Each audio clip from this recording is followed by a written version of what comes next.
Okay, am I live on YouTube? That's always the thing I don't know.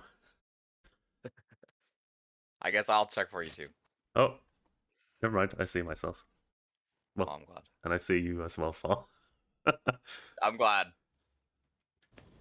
There we go.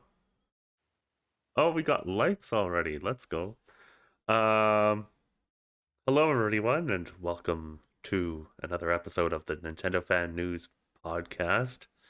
Um, we are still looking for an official name. I still am not sure about the full name of this podcast, but for right now, we'll go with it. Today I have some special guests joining me. We have Wow, it's RG. What's up? We have Saul, What's up? and we also have Hunter. Hello.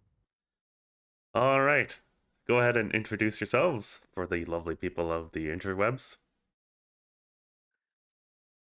So I basically make Nintendo content, Sonic videos, and Roblox content as well. So if you're into any of those things, you could feel free to check out my channel. Just search Wow It's RG and you'll definitely find me. All right. I'm Saul. I'm just a friend of McCullough's. I host Melee in Saskatchewan. I used to be pretty good. Well, I still am pretty good. It's not used to. I still am. But I have a pretty general knowledge of like. I'm kind of a jack of all trades when it comes to games. So I'm a little insightful about Nintendo stuff. A lot more of the older stuff. But the newer stuff I keep up on. I keep up with sometimes. So. Awesome. Um, Hunter, you can usually find me on Twitch, though I'm usually mute. Try to keep up with all things gaming as best as I can. All right. Thank you very much, everyone. So today's topics is basically the Nintendo Switch 2. We had a wonderful direct. And we also had 2 days of Treehouse live coverage, which I was able to watch. I'm not sure about the rest of you.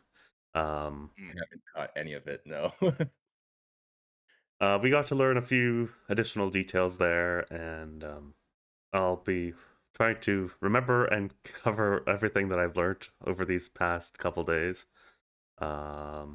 But, I thought we would start with our overall impressions of the Nintendo Direct. Well, thankfully, I have seen the direct in its full entirety, and I did have a lot of questions. I had a lot of questions about the direct. I was I said I'm a Smash Bros guy, so of course I look for the GameCube stuff. I look for what their involvement with that console is. They talked a lot about the remakes. They didn't mention Melee's particularly, but going more on that, I looked into how do we access this pass for the Switch, because I looked on their website and it's not listed as one of the Switch Online. It's not listed in the memberships. It's not listed on the Switch Online or the expansion pack. And the expansion pack has listed on the website that it handles Game Boy games and N64 games. I'll assume they just forgot to add the GameCube games. But I am interested to see if maybe they just include it with the base and say like, here's if you want a taste of old games and you're nostalgic about GameCube particularly, because the GameCube's roster is actually quite dense. It's quite small for what's good and what's not. I compared to like the N64, which is a lot more classics. Same with the NES, SNES, even the Game Boy. I would say the Game Boy's roster is relatively the same in terms of like its size and its scope. So I'm interested to see if it's like actually in the expansion pass or in the online. That'll definitely influence if I get the expansion pass to begin with.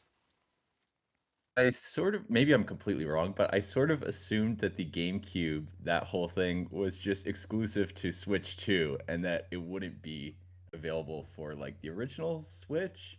Because I feel like the original Switch probably just can't handle GameCube games, which is horrible to say, but yeah. I don't. I bet you they just had. I bet you they just had like too much on their plate to get around to it. I would be pretty surprised if I if hope the you're Switch right. 1 couldn't handle it.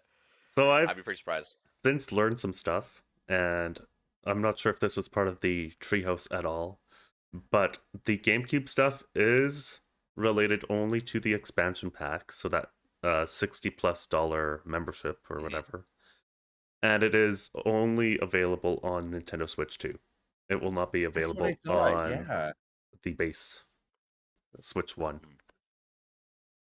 So, yeah. Interesting.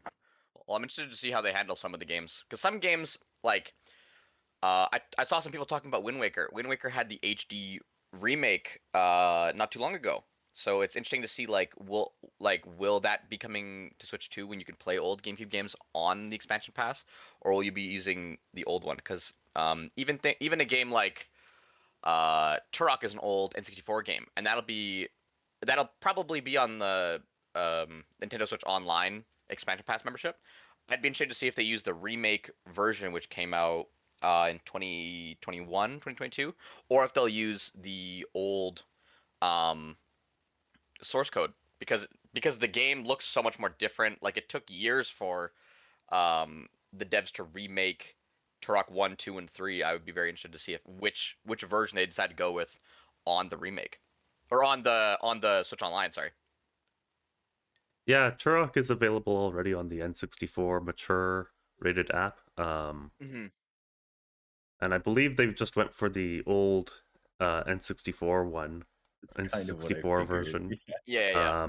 But they did cover how the GameCube stuff will have slight up-res and widescreen mode available. So Yeah. some that is exciting nice. stuff. And That's cool. yeah. That is super good. Are there any games you guys are looking forward to, like, playing on the Switch too? As far as like in general or GameCube games specifically? I guess if we're on the topic of Nintendo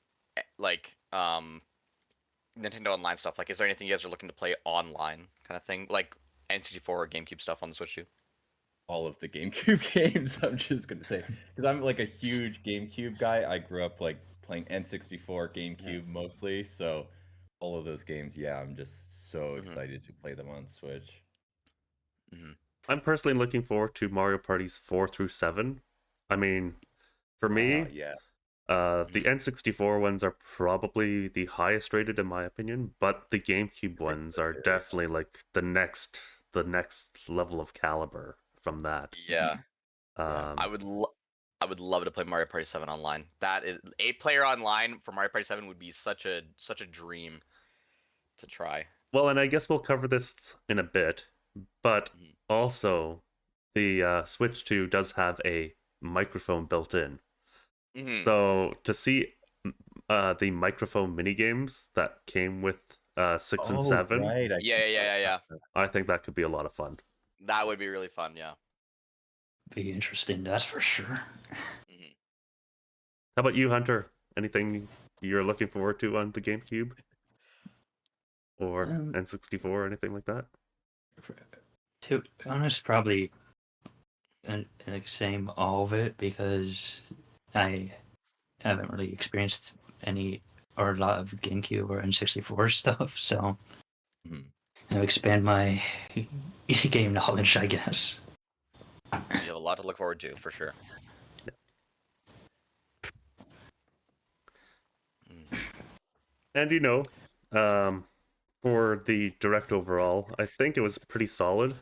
Mhm. I mean, we got to see a few new first-party games, whether that was Mario Kart World or Kirby Air Riders, or and some, I guess, up-resed and expansion to old Switch 1 games. Mhm. And we also got to see a new Donkey Kong game. So overall, it was pretty good. I'm less comfortable talking about the whole third party and like publishing partner games, just because that's not really what I'm into. But overall, I think I'd give the Direct probably an A. I really like the Direct. there's certain games they didn't talk about. The one that I was looking forward to in this direct that I hope they covered would have been the new Okami, because I loved Okami 1 on the Ooh, Wii. yeah. Such a great game. So I was kind of sad to like not see that, because that's a game that, like, if I'm going to be buying this, I want to see how it looks. That's a game that I would love to see a first impression on. It's one of the games that people like highlighted a lot. Same with the new Turok as well, but that's not really a Switch 2 like directed title, if that makes sense. Like Okami is a game that like should be, I shouldn't say released with the Switch, but it should be something that sells the console itself. And that's kind of like we talk about like consoles.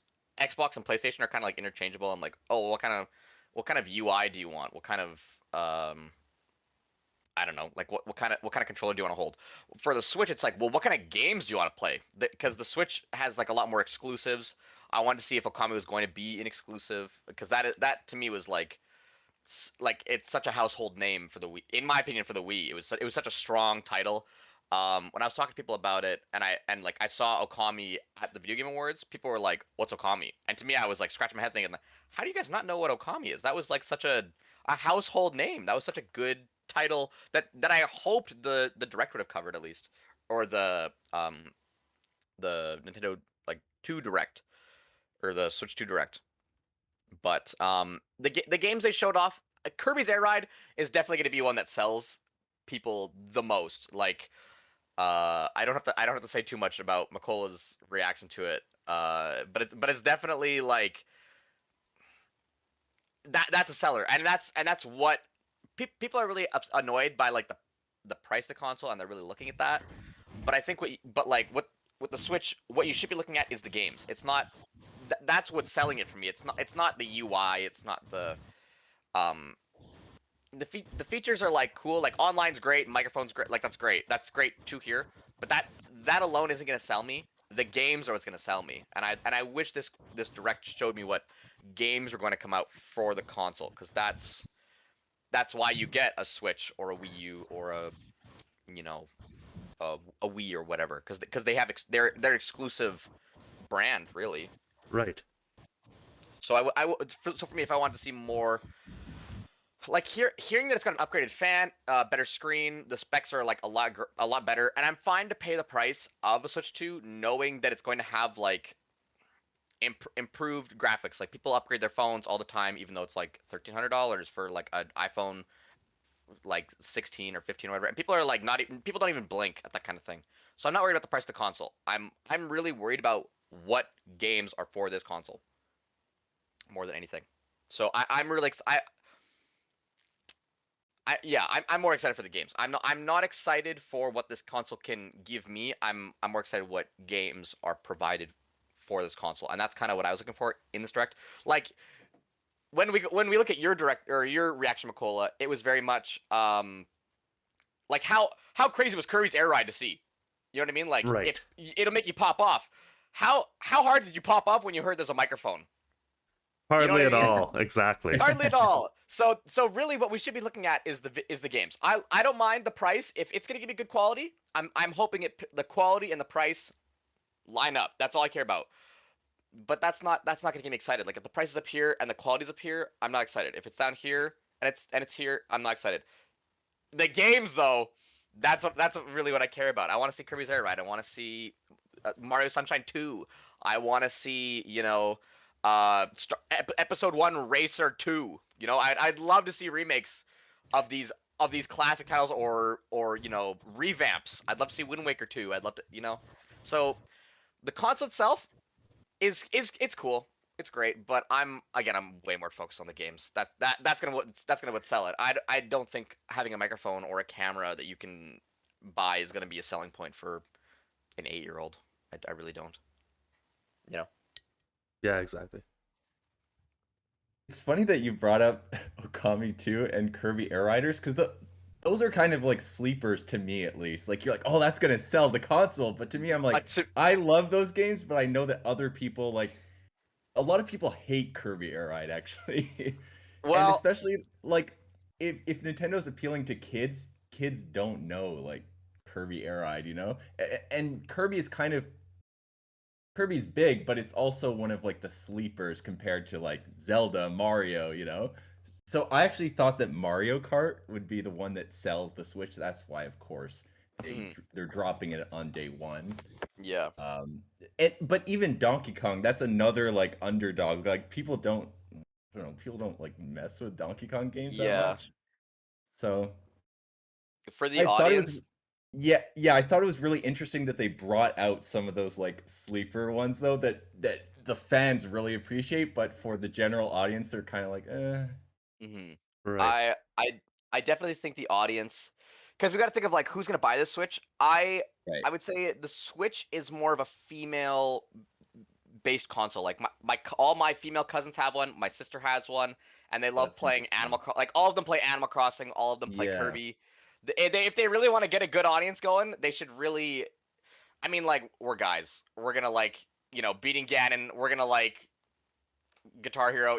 They can make games for us all the time. But if you want to expand to like the other half of the audience, like you have half the globe to appeal to. You don't have to appeal to one half. You have to appeal to both halves. So it's cool to see Kirby, and Kirby is like, to me, it's kind of a gender neutral game. It's not like, if I was like, hey Vicky, do you want to play, or hey to my sister, would you like to play Rock Band? She's probably gonna say no. I'm like, do you want to play Call of Duty? She's gonna be like, no. I bring up Animal Crossing, and she's sitting there like with her arms crossed, her legs up. She's like really intently watching me, terraform my island. She's really into it. So it's cool that they really did appeal to all groups. I'm sure for us we're gonna get F-Zero. We're probably getting an F-Zero remake. That's what I'd love to see. Well, and But we're right now already getting Yeah. F-Zero GX, GX, right? yeah. So we're full. We're not hungry. They're hungry. Let's appeal Right. to them too. Yeah. And speaking of Animal Crossing, like that is a game that my mom actually enjoys playing. It's one of those titles There where you go. It appeals to the casual gamer. Yeah. And I find that Nintendo is very good at like appealing to kind of everyone, whether it's the Everyone, core gamer or the casual. yeah. If For if the sure. Switch 2 came out with a slot machine, my mom would buy a Switch. Like I know Nintendo really knows their audience. They should really appeal to all kinds on the spectrum, not just to people who are like, we need the highest FPS, we need the best graphics. Because honestly, we're just here because they gotta appeal to the people who are like kids. And So. Hunter, what did you think about the direct overall? I thought it was okay. Honestly, I don't really know how to feel about it overall. What would you have liked to see from the direct?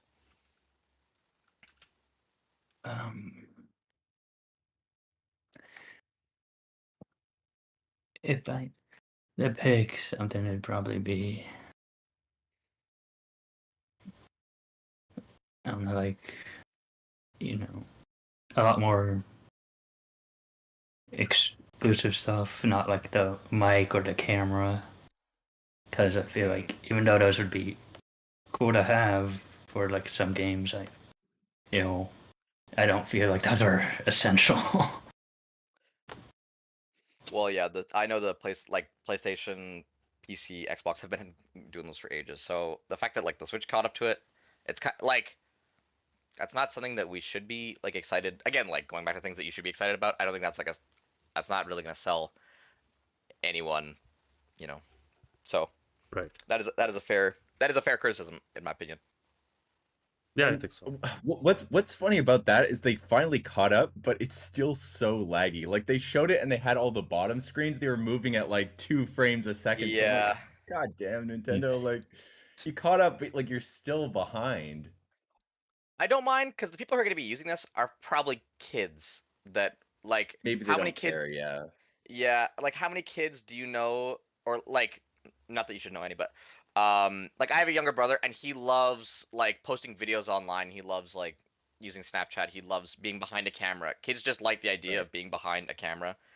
So Yeah. that they're really just trying to appeal to them. They're not trying to. Are you really gonna look at the camera too much? When I'm talking to people on Discord and stuff, how often do I use my camera?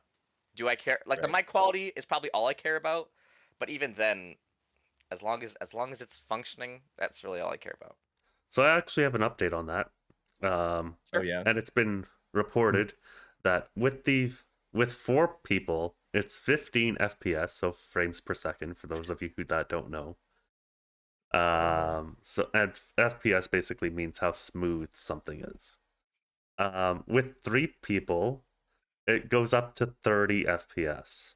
And then if there are only 2 people, then it jumps all the way to 60. So I'm hoping that with only 2 people sharing their cameras or their gameplay, we'll have a smoother and more enriching experience overall. But wouldn't that be based on like that's not the camera quality? That's not like the camera itself. That's not the microphone itself. That's based on how many people. That's an internet Yes. thing, wouldn't they? So so the camera quality is probably fine. Like I don't think they need to that's weird. Why would Nintendo need to throttle um their like internet intake? I don't know what you call that. The bandwidth for the console. I guess. I'm guessing it.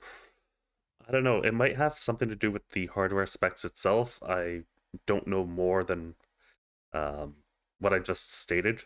Yeah. And well, I guess we'll find out for sure when this thing actually comes out on June 5th. But Mhm. we have a ways to go before then. Yeah. So, but they're releasing Nintendo Online April 15th. Is that right? What were they releasing on April 15th? April no, 15th.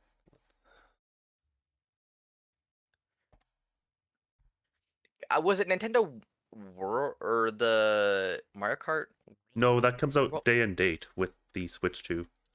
Okay, there was one thing that came out on April 15th, and I can't remember. I thought I could have sworn it was. Released a final content update for Star Wars Hunters. I don't know. I don't think I would have remembered No. that one. That's a niche one to have remembered. There was something they were releasing, and I don't remember what. Um, Anyways. Anyways. we know that there's a Mario Kart World Direct on the 17th. I'm not sure. Maybe that's what you were looking at. Maybe. I don't know what I was remembering. I don't know Okay. what I was thinking. And then also the Nintendo Switch Online phone app is getting an upgrade. Oh, okay. That might have been what I was thinking of. Maybe. So also, I was gonna ask. They brought up the virtual game cards. Yes. What? How do they determine who's a family member? Okay, so Exactly. you have your Nintendo Switch Online Yeah. account to access online play or the NSO titles like the GameCube, the N64, NES, and or Super Nintendo titles, right? Mhm. If you have a family account, you pay a bigger sum of money, and then you can have up to 8 people in your account. So I guess 7 plus yourself.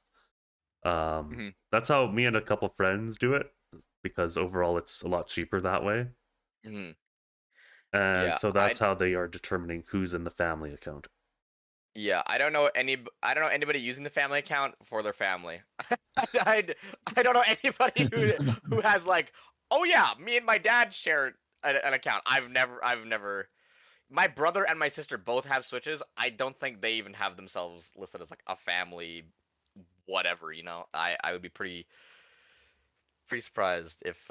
So I think it's nice that it's an easier way to like share games with like your friends. I think that's cool because I mean we all have that unreliable friend who will lose your game or like inside like so I'm actually quite happy that they have the virtual like sharing and stuff and the virtual sharing and stuff. I think it's quite cool. Because sometimes I don't trust my friends with cartridges. I really don't. So I think that's a really good idea.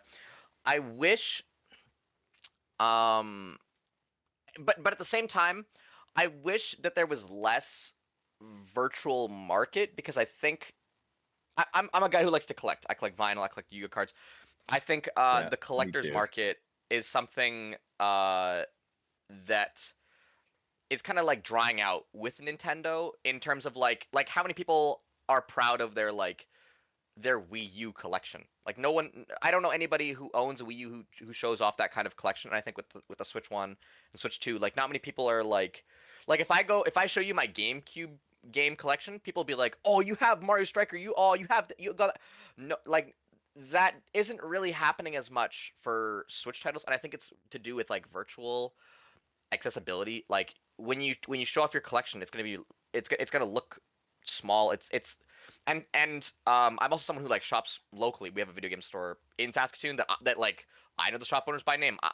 It sucks to see that like things like a midnight release are like kind of like fading away. It sucks to see that like there's a lot of games that like I went to the Halo Reach launch like at my video game store, and the lineup was like literally outside, like touch like there's a video game store, 4 shops all in a row, and a KFC. The line went past the KFC. I was like, how does this not exist anymore? How can you not miss that feeling? And I think with things like online, like you just have someone who like automatically downloads the game as soon as it's available. Nobody's like staying up for lunch. No one's you're not getting like a goodie bag. There's no storefront. And I wish they put more emphasis into that instead of pushing online stuff. The only reason I like online stuff is because I don't trust people to for the card. I don't trust people to that little DS chip, that little Switch 2 chip, that little, I don't trust anybody to have. Those things are so easy to lose. How many DS stylus pens have you lost? Like, like I've lost hundreds. I've lost so many DS games because they just get stuck on the couch, or my friend asks to have them and they just lose them in their pocket or something. So that's one reason I would like online. But otherwise, I kind of wish that Nintendo had more promotions in person for like the local stores, because I know a lot of small towns, a lot of small businesses that really thrive off that kind of thing. And I think if the video game market wants to like keep succeeding, the collector market wants to keep succeeding, you will have more reason to keep games online. When I think about like accessibility, I mean, like there's a lot of adapters. There's a lot of like if you want to have like a Game Boy Advance adapter for the DS, that was a good idea. Or backwards compatibility with the Wii to a GameCube game, you could do that. But with the Switch 2, there's only backwards compatibility with the Switch, and then a bunch of online stuff. I wish I could put my N64 cartridge into my Switch. How cool would that be? How awesome would it be to be on a train? You pull out your backpack, you're pulling it out like an arrow. You go like this into your Switch 2 dock, and you put it on top, and everyone on the train is like, "That's awesome. That guy's cool." And you get to show off your collection. You get to that's a conversation right then and there. Whereas opposed to you go on your Switch, you press a few buttons, and you go to your collection, and it's like, well, that's not really like satisfying. You're not waiting in line for that kind of thing. And I wish that the in-person market was better. When I go to a Yu-Gi-Oh event and I tell people, look at my Yu-Gi-Oh Master Duel collection on my laptop and my phone, and I scroll down and they're like, oh, that's awesome, dude. That's great. And they're not really excited. I show them my binder of $1,000 worth of cards. I got a table of people surrounding me. Like, that's cool. So I like, don't get me wrong, I love that making ease of accessibility for these games like a thing, but I'm also worried that collecting is a dying thing, and especially with Nintendo titles, like people always say like, oh, I want to dust off the N64 controller, oh, I want to dust off like blowing the inside of the cartridge, put it in. Like, that's cool. That's something you want. And with the Switch and with a lot of consoles lately, even the 3DS, people aren't really excited about having a collection anymore because of online accessibility. And I wish Nintendo put that kind of effort in from their online stuff into in-person events, because I feel like when the Switch 2 drops, you're not going to see a lineup outside of a Target or a Walmart or a video game store. I really don't see it. And I wish they had that kind of like promotional value. I wish they had that, because when like a new Yu-Gi-Oh set drops, like everybody's waiting outside the store, the trading card store, like in bundles. If I go to my local video game store, I really would be surprised if there was a lineup for the Switch 2, because I think that they're switching to more online stuff, ease of accessibility, Amazon, and like The one thing that I was very happy about that they mentioned in the direct that they're gonna really cut down on scalpers. And scalpers are like I heard the purchase is one per like email. You must give your postal code. You must give like really strict guidelines so that you only get one, which I love. That is giving back to like the video game store market, and I think that's awesome. But in the same way, I wish they did that. No, like don't get me wrong, I love that they're able to share games online, but I wish they made it easier or not easier, more convenient for a video game store to not go out of business from this kind of thing. I wish that there was like an incentive to go to a video game store. Maybe even like have a tablet and say like if you want to download this game, you can go to your local video game store with a tablet and say like here's my Switch. Can you put the game on my store, and then you got a bunch of people lining outside the store to download the game. I think that would be like a lot cooler. Like you have a meetup or an incentive to go to these things, because right now Nintendo's really like they're trying to make you a house cozy person, and like when you think of a family thing, when you think of like a social console like Nintendo usually is, you want people to be social. You don't want them to stay indoors. You don't want them to like just press a few buttons. Like there's no excitement sitting at home and using your credit card. Like that's not exciting. I go on Amazon and I buy like $700. I have no serotonin through that. I go to a video game store and I trade for $5 worth of cards, and I'm scratching my chin thinking like, how do I get a good deal? How do and I really want this card. Like that's like even that little emotion towards that interaction is kind of cool. It's got a little bit of history. You know, you can go look at the old Halo ODST launch stuff, and you're like, wow, I wish times were like that. Like Nintendo has the power to make times like that now. So I wish I wish there was an incentive for a midnight launch. Like maybe release games in person like 2 weeks earlier. There's an incentive to go to a video game store. You know, there'll be an actual lineup. If you put Mario Kart on the Switch only in person for the first 2 weeks, how big of a lineup do you think there would be? I don't know a single person who's not excited for Mario Kart. Right. You could do the same thing with Kirby's. You could do the same thing with Kirby's Air Ride. Like there is so much that Nintendo could do that I wish they would do. But of course they're trying to like make you more comfortable, and that is nice. Like to have the access of the entire Nintendo catalog on the Switch for online. That is fantastic.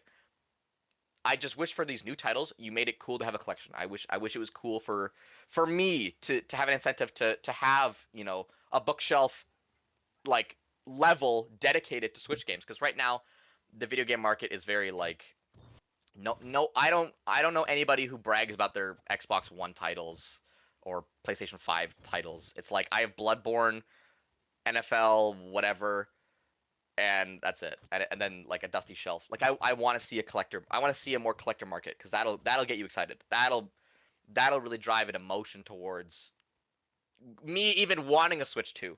That's what's gonna sell me. Not, again, like I go back, the console isn't gonna sell me. The games are gonna sell me. Sell me on the experience. So I kind of rambled on there for a little bit. I think but both, I hope you guys both are are true, though. I think both are true. Like, I think that convenience trumps everything, so they're going to have that, of course, where you can just click and buy it, like just one click, and you have it on your Switch. Yeah. But they are doing those types of events, but in like their stores, like in New York, Nintendo New York, or like Yeah. a GameStop or something will have a line out the door. But like the little mom and pop store, like you mentioned, isn't, like you said, it's not gonna have like a big Switch 2 release event, because people are going to Amazon and whatnot. But I think that there is still an audience of people who want to have physical. Like for me, I'm not buying any digital copies. I'm only buying physical, which in Canada it's more expensive to buy the physical copies. I know. More expensive everywhere, but I know. For us it's like $126 for one game. But yeah, like for me personally, I prefer to have the physical. I like collecting, so I know that there's still a few people like me who do prefer it, and especially if you frequent like platforms like TikTok or something, it's like a trend now for people to like, oh, I can't buy DVDs anymore, I can't buy Blu-rays, I can't buy, you know, such and such game. Yeah. Let me go hunt for that stuff. Let me go to thrift stores and, oh, look what I found. Oh, I built up my DVD collection. But it's because they can't have it anymore that now all of a sudden they want it. So Right. it's weird. It's like it could come back, but it's just because it's gone that people want it. Like vinyls, people want it because ooh, it's this cool like retro thing I can put on my shelf and Vinyls are it looks sick. so cool. Yeah. It does look sick. Um, just going to briefly touch on your point there, Saul. You know, I remember going to some midnight release and launches in Regina when I used to live there. Mhm. And it was really a community building event. Like you got to meet Yeah, other exactly. gamers, you got to possibly make some new friends. Mhm. And really, there's nothing really like that where I live currently, being Montreal. Mhm. Like there are Super Smash Brothers events, but again, if you're not really into Super Smash Brothers and you're not at a like super competitive Yep. level, right? Where do you go to Yeah. like meet other gamers? Where do you go to meet like I possible know new that's not. friends? Like I don't I know. know that's not on Nintendo to do, but but little things like a midnight launch go so far. Like it's like you build. You'll remember that night forever. I don't know anybody who doesn't remember the midnight launch ever. So I think just little things like that would be, and the fact that the physical copy is more expensive than the digital copy. I understand it's probably for like import reasons. Like it is expensive to ship a case. It does take a lot of gas, travel, time, money. I do get it. I understand. Trust me. I'm a delivery driver, so I'll know more than anybody how expensive gas is. But I wish that there was an incentive to like buy more in person than online. It sucks to see like the th- I use Steam primarily, and I'll tell people like look how big my Steam library is. Nobody's gonna look at the games that I bought on there because they're like digital. Like I have 400 games on Steam. It's impressive how big that list is, but the games themselves aren't that interesting.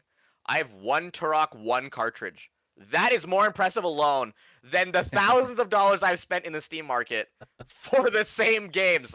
Like it's again. Maybe I'm just being biased because I'm a collector, and I'm addicted to like owning and having and showing it off but it does give you like a little bit of a, I don't want to say serotonin kick. That's not the right word, but it's like, oh, you're a Rush fan. You were the number one listener on Spotify or whatever. Do you have a Rush CD? Do you have this Rush CD? How cool is this? And you go to look at the back, you go look at the front, and you go like this, and you look inside, and you're like, wow, that's awesome. That's so cool. And you have the physical thing in your hand. Like that is so much nicer to feel than just like a digital thing that you can't really like connect with. Like your Spotify playlist is just a playlist. If how like anybody can make you a Spotify playlist online. If somebody gave you a physical like copy of a CD, you would remember that way more.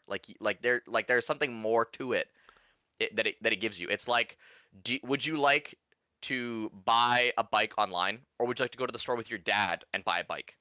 It's Right. it's a little thing that goes a long way, and um, Nintendo incentivizing us to pay a little less to go online. It's a slippery slope. It's a very slippery slope because I don't want Nintendo to isolate their crowd. I want them to be a social crowd. They're a video game company for a social audience. We want a more social approach. And I think that I'm not saying it has to host tournaments or anything, but I'm saying like just a Right. meetup. Pokemon has TCG events where like you can bring your DS and connect with other people. That's awesome. I think Game Freak is fantastic for that. But that's not like what Nintendo specifically does. They're okay with them running it, and that's Right. their own thing. But again, like I would love a midnight launch. That would be for games like Kirby's Air Ride. Like I would be knocking on the window, like open up. Like I would be eager. And then you get your physical copy, and you see all the old videos of people like holding their Gears of War 2 copy in the air, and they're like, I got Gears of War 2. Like I want to be able to do that. I don't want to have the the online purchasing, having like access to games is really nice, but you need a little more, Yeah, So exactly. I'd love to see that. I fingers crossed that they do that. Fingers crossed. I hope they hear my voice on that one. I hope my voice is really really loud. But Um, the whole trend of like video games is decreasing in physical media, right? Physical yeah, media it is. on the whole is on the way down. whether know, it's and I For think that everything, Xbox though. or For everything. For PlayStation. music, for movies, for everything. I went to the vinyl store yesterday, and I was probably the only person who bought a vinyl yesterday. I bet you, Wow. like, I know they don't make any money, but I find one vinyl, and I'm like, it's $50. That's pretty steep, but it looks pretty cool. Yeah. And it's that little thing that makes me enjoy it. Like, I enjoy the store more. They enjoy me more. I enjoy the album more. The artist appreciates me. It's you're doing more. You know, you don't just feel like a number. You go to the counter and it's like, oh, you bought this vinyl.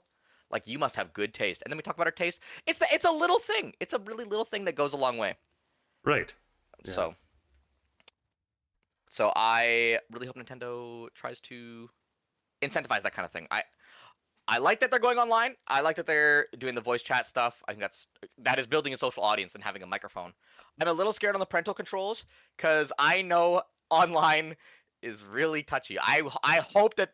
I mean, I'm not the biggest fan of AI personally, but if it was to do any good, it would be in censoring kids. I hope to high heaven that if I have a kid and I get them a Switch 2, that every word that is like vulgar, even in the littlest bit, is just like Just play a they're pointing Mario their ears sound like effect this. over You it. know, like Yeah. I really don't want them. Exactly. I really hope that Nintendo uses it for a good use, because that is very scary to me to think that, like, you know, that kind of thing can happen. Yeah, it could be a Mario sound effect, like you said, RG, or It's just Yeah. complete. They're hearing a lot of coins in their ear. Yeah. You know, that'd be funny. Or like Bowser noises. That'd be funny.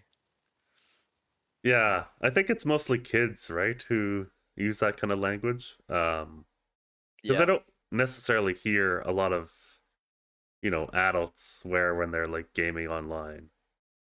Yeah, like I mean, there's a reason. I said There's the a reason people say F-bomb. you're acting childish. I said the F-bomb during the reveal of Kirby Air Ride, but that was mostly because I was excited and all of this. Like, if it's a game and you're like playing with friends or whatever, I don't know. I think you have to have some restraint. That's very true. That is very, very true. Yeah. Oh yeah, I'm really so I'm excited for the Switch 2. I'm on the fence about buying it because I'm a student, so I'm very, very broke. So when I hear that like a game is gonna be $120, that is a dagger for me. But I understand that, like, if you're a kid, you're probably getting your parents to buy it for you anyway, and you're not even thinking about it. The parent is the one suffering, not me. So that's one thing. Or you probably have a full-time job. So when you're a student like me, buying games shouldn't be your priority anyways. Which, I mean, that's just how it is. I can't justify paying it for myself. But I know things get more expensive. Like, inflation exists for a reason. It's not something we can just ignore. So I don't mind the price. It's whatever. The PlayStation Pro is $1,000. I have heard nobody complain about the PlayStation Pro. I don't even know if people know what the PlayStation Pro is. I see all over Twitter, it's like, you charge $20 more for a video game? And people are like all up in ears, but nobody's talking about the PlayStation being like $1,000. The Switch is half price. I don't know. That's whatever. I feel like out of other consoles and game stuff, like, say you have to pay this much, like thousands or hundreds of dollars, when other stuff's a lot cheaper, and they complain about that more. Not making sense to me, but who knows? Right. Well, that's okay. Speaking about the price, I believe it's going to be like 700 Canadian dollars. I have to double check that. Hold on. I think that's for the bundle with Mario Kart, and for just the Switch on its own, it's 629, I think. Yes, you are absolutely Like- correct, RG. Well, you can't buy a console without a game. If I owned a Switch and I didn't own a game, I'd be scratching my head a little bit, like, what can I do on this thing? Play Minesweeper, maybe. In my case, though, I'm actually going to buy just the Switch on its own and buy Mario Kart separately because I want it as a physical copy. I don't want like the one that comes with it. It's Yeah. a digital code, so Yeah. I don't want that. I remember when I bought my Wii, it came with Wii Sports in that terrible paper square yeah. thing that always gets chewed up to death. Why do they give me that? Why not just give me a real case? Give me a real case. Yeah. Don't give me that paper garbage. Right. I want a physical, like, box, cable, or no, case. I want a physical Wii Sports case. Don't give me a paper thing that I can't put that anywhere. If I have a bookshelf and all my games are labeled really neatly, I put all my games in alphabetical order. I'm like, where's Wii Sports? And I notice it's stuck between two cases, like paper thin line. Like it's so hard to find when it's something like that. So I wish, yeah, I hope if they do release this bundle, it's not a digital copy, and I hope it's not a paper copy like the Switch or like a Wii Sports. Sorry, I think it's confirmed already. I think it's Yeah, it's digital. Digital. is it? Yeah. Oh, well, then I guess I'm buying them separately. Then that's fine. Yeah. Yeah, that's what I gotta do. I mean, I put the pre-order. Put my email down for the bundle because you're saving like $20 or $30 on Mario Kart. Because I believe it's $80 for just the game. Well, I guess that's American pricing, but still, you are saving a little bit of money when you buy the bundle. And I'm such a big Mario Kart fan. It should always probably be on the system, ready to play. But speaking about the price and all that, pre-orders were supposed to go live next Wednesday, being April 9th. And for the majority of the world, that is still the case. However, for the United States, there is a bit of bad news. Because of Trump and the whole tariff situation, Nintendo and Game... Hold on. Not Game Freak. Hold on. GameStop. Thank you. They have put out a announcement saying that pre-orders are going to be on hold for a little while. While they try and figure out, are they going to stick to their pricing?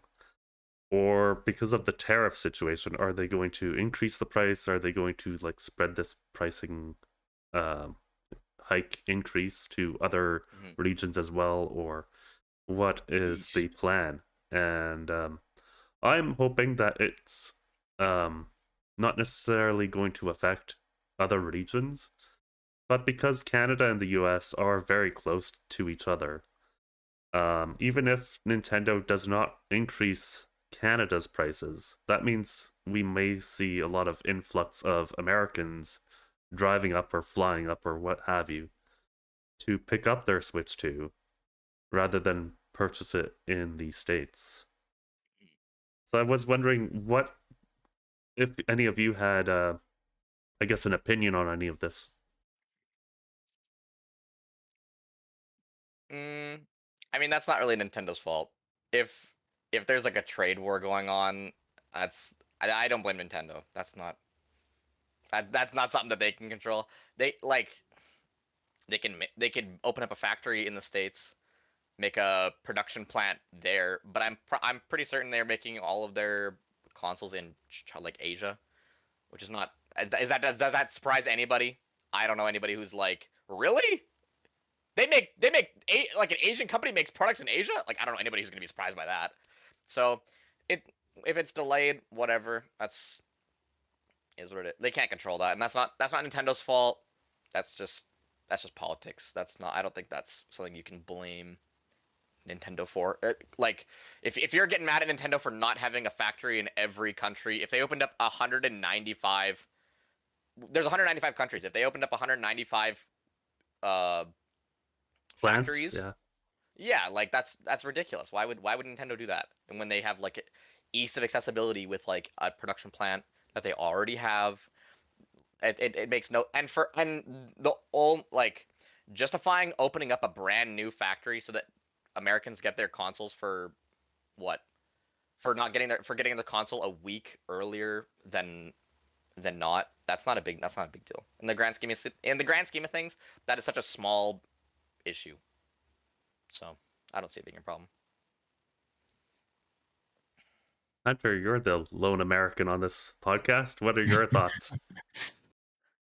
Um, to be honest, I don't really have a preference on this.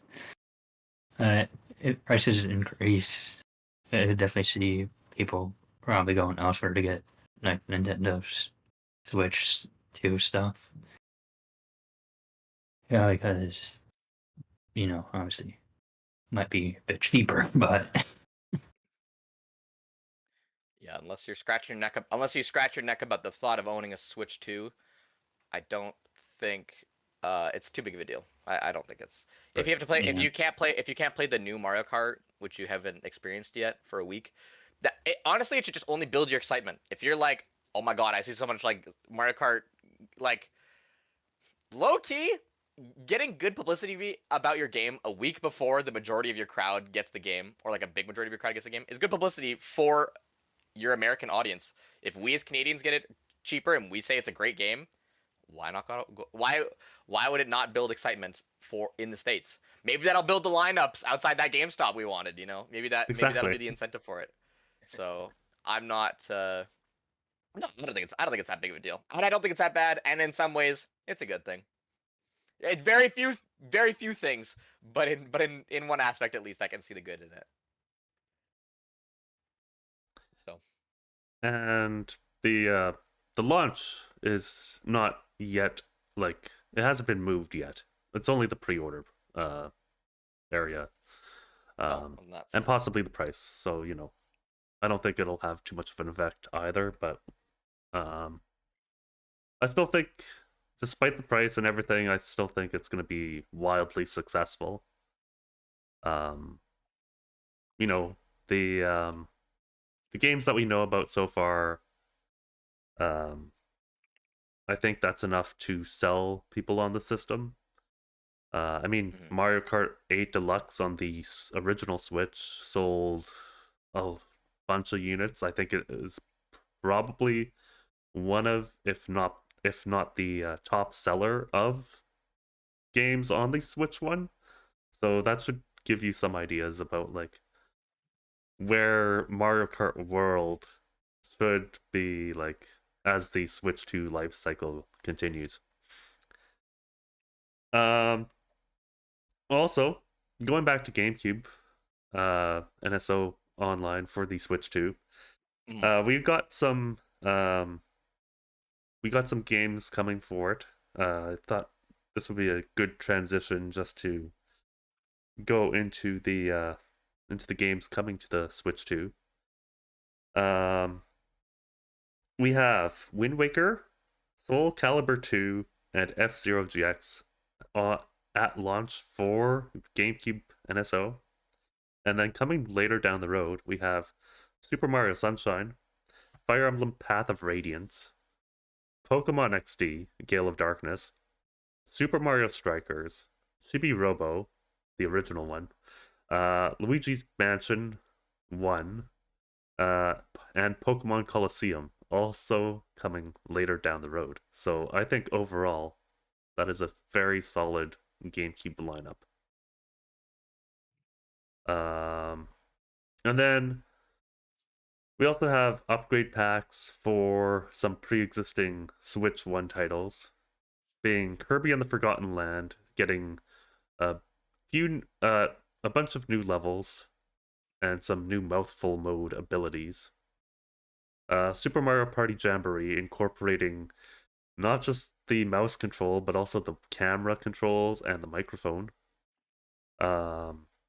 Metroid Prime 4 is getting an upgrade as well, in which you can play either at 1080p 120 FPS, which is amazing in and of itself, or you can play at 4K 60 FPS. So you know that you have that same performance or graphics option.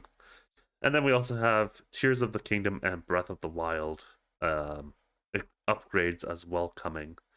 And I got to see a little bit of that during the Treehouse Live event. And that's going to be kind of cool in that it incorporates the phone app in such a way where you have like a GPS, and so it can guide you to like things that you may have missed. And then there are also like brief audio clips of Zelda speaking about like the areas if you travel to a certain place. And both the Breath of the Wild and the Tears of the Kingdom upgrade packs, that's going to be available for free at no additional cost to the expansion pack members. So that's kind of exciting. We get like the extra cost, and we don't have to worry about that, which is super nice.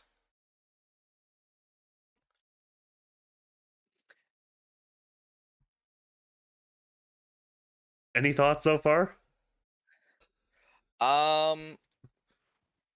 So when I was looking at the direct back again, I noticed that how do I put it, or how do I phrase it?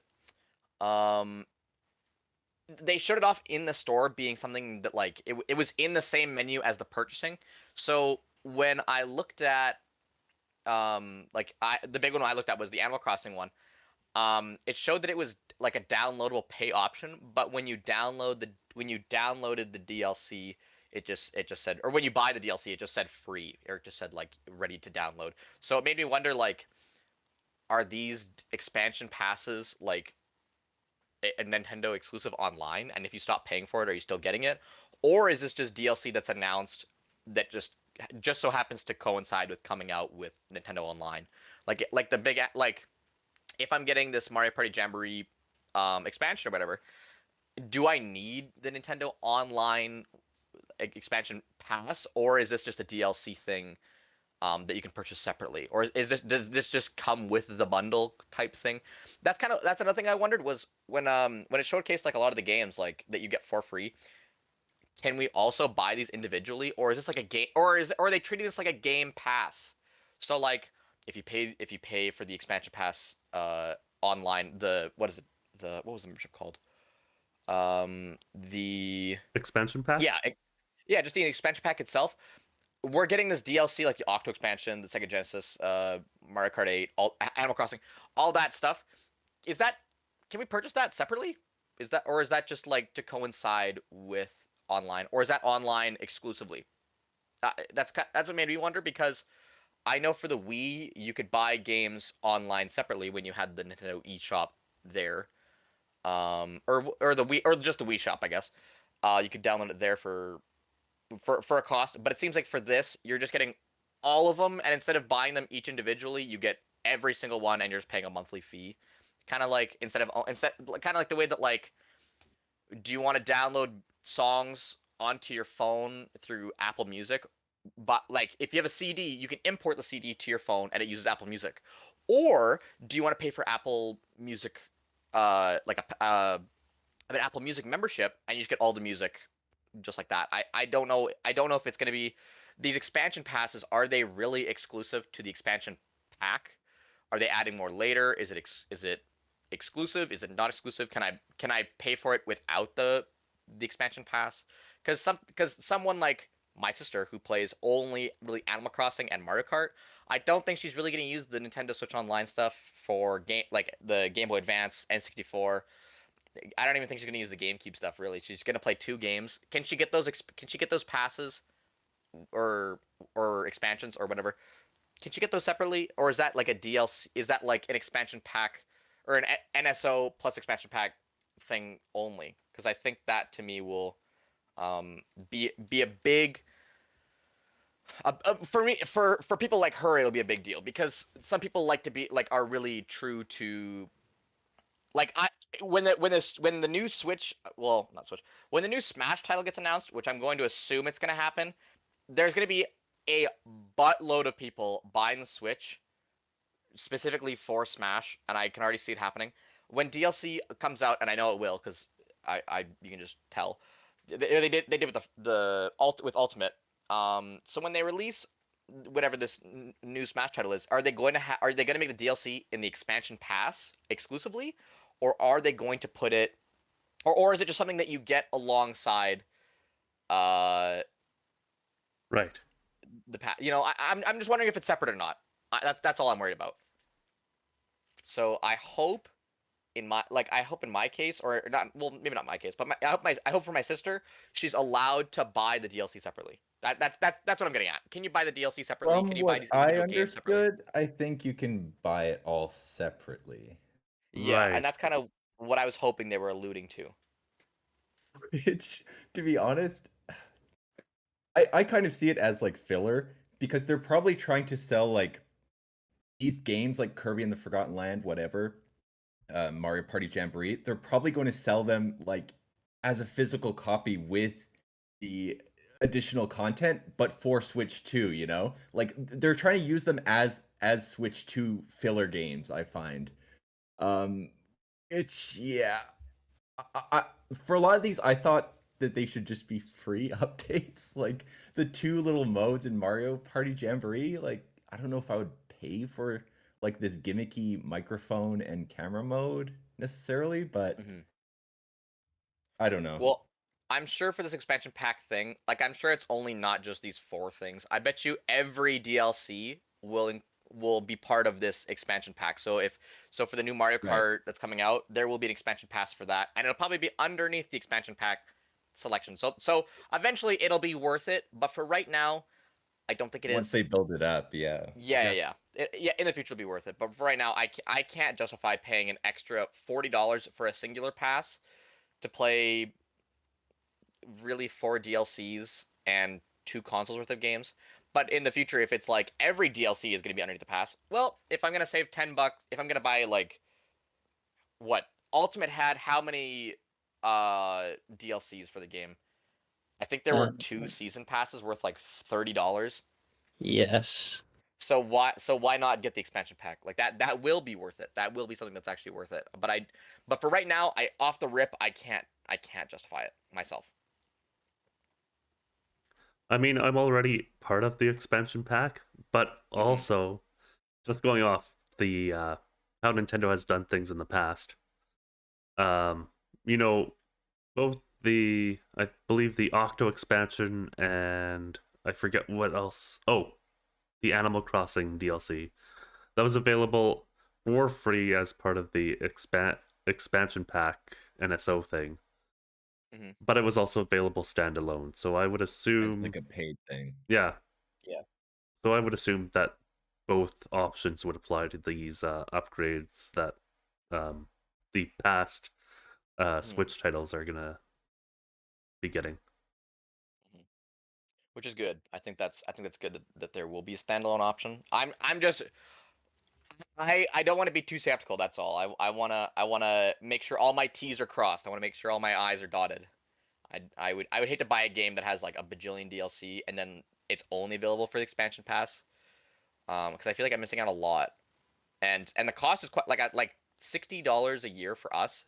That's quite a lot. That is quite a lot for DLC. So if I'm making that kind of money and I can afford it, then yeah, like if I want to play Diddy Kong Racing for the N64 on my Switch, like yeah, that's that I can kind of justify that, I guess. If I'm going through my old nostalgia trip, 60 bucks for a year, that's not the worst, most egregious thing in the world. Xbox Live was $60 a year, so I don't and that was like 10, 15 years ago. So that's not that to me. I'm okay with that. That's justified. That is very justifiable. And I feel like you get more than what an Xbox Live or a PSN, whatever, I don't know what it's called, PSN Live, whatever they had. It's more justifiable than that. Right. So I get it, but for right now, in my opinion, I would rather just go for the $20 bundle and then pick up like the mini DLCs here and there. I think it's valid.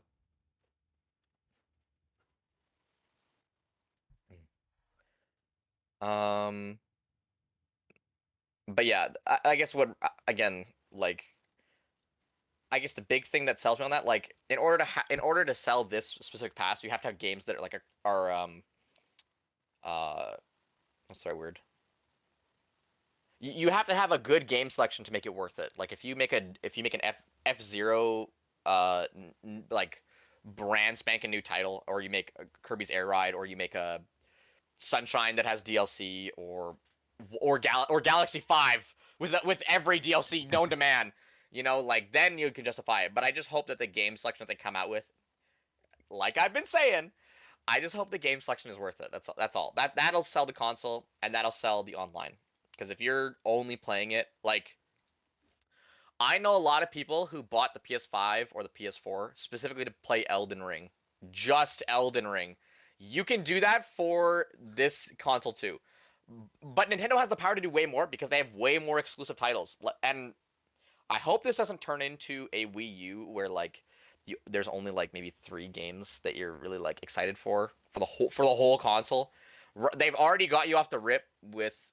I know a lot of people are going to be excited about Air Riders, and I know a lot of people are going to be excited about Mario Kart, and Mario World, or well, Mario Kart World, I guess. I don't know many people that are gonna be excited for Donkey Kong, but I wouldn't know. The thing is also like it's only 3 games though.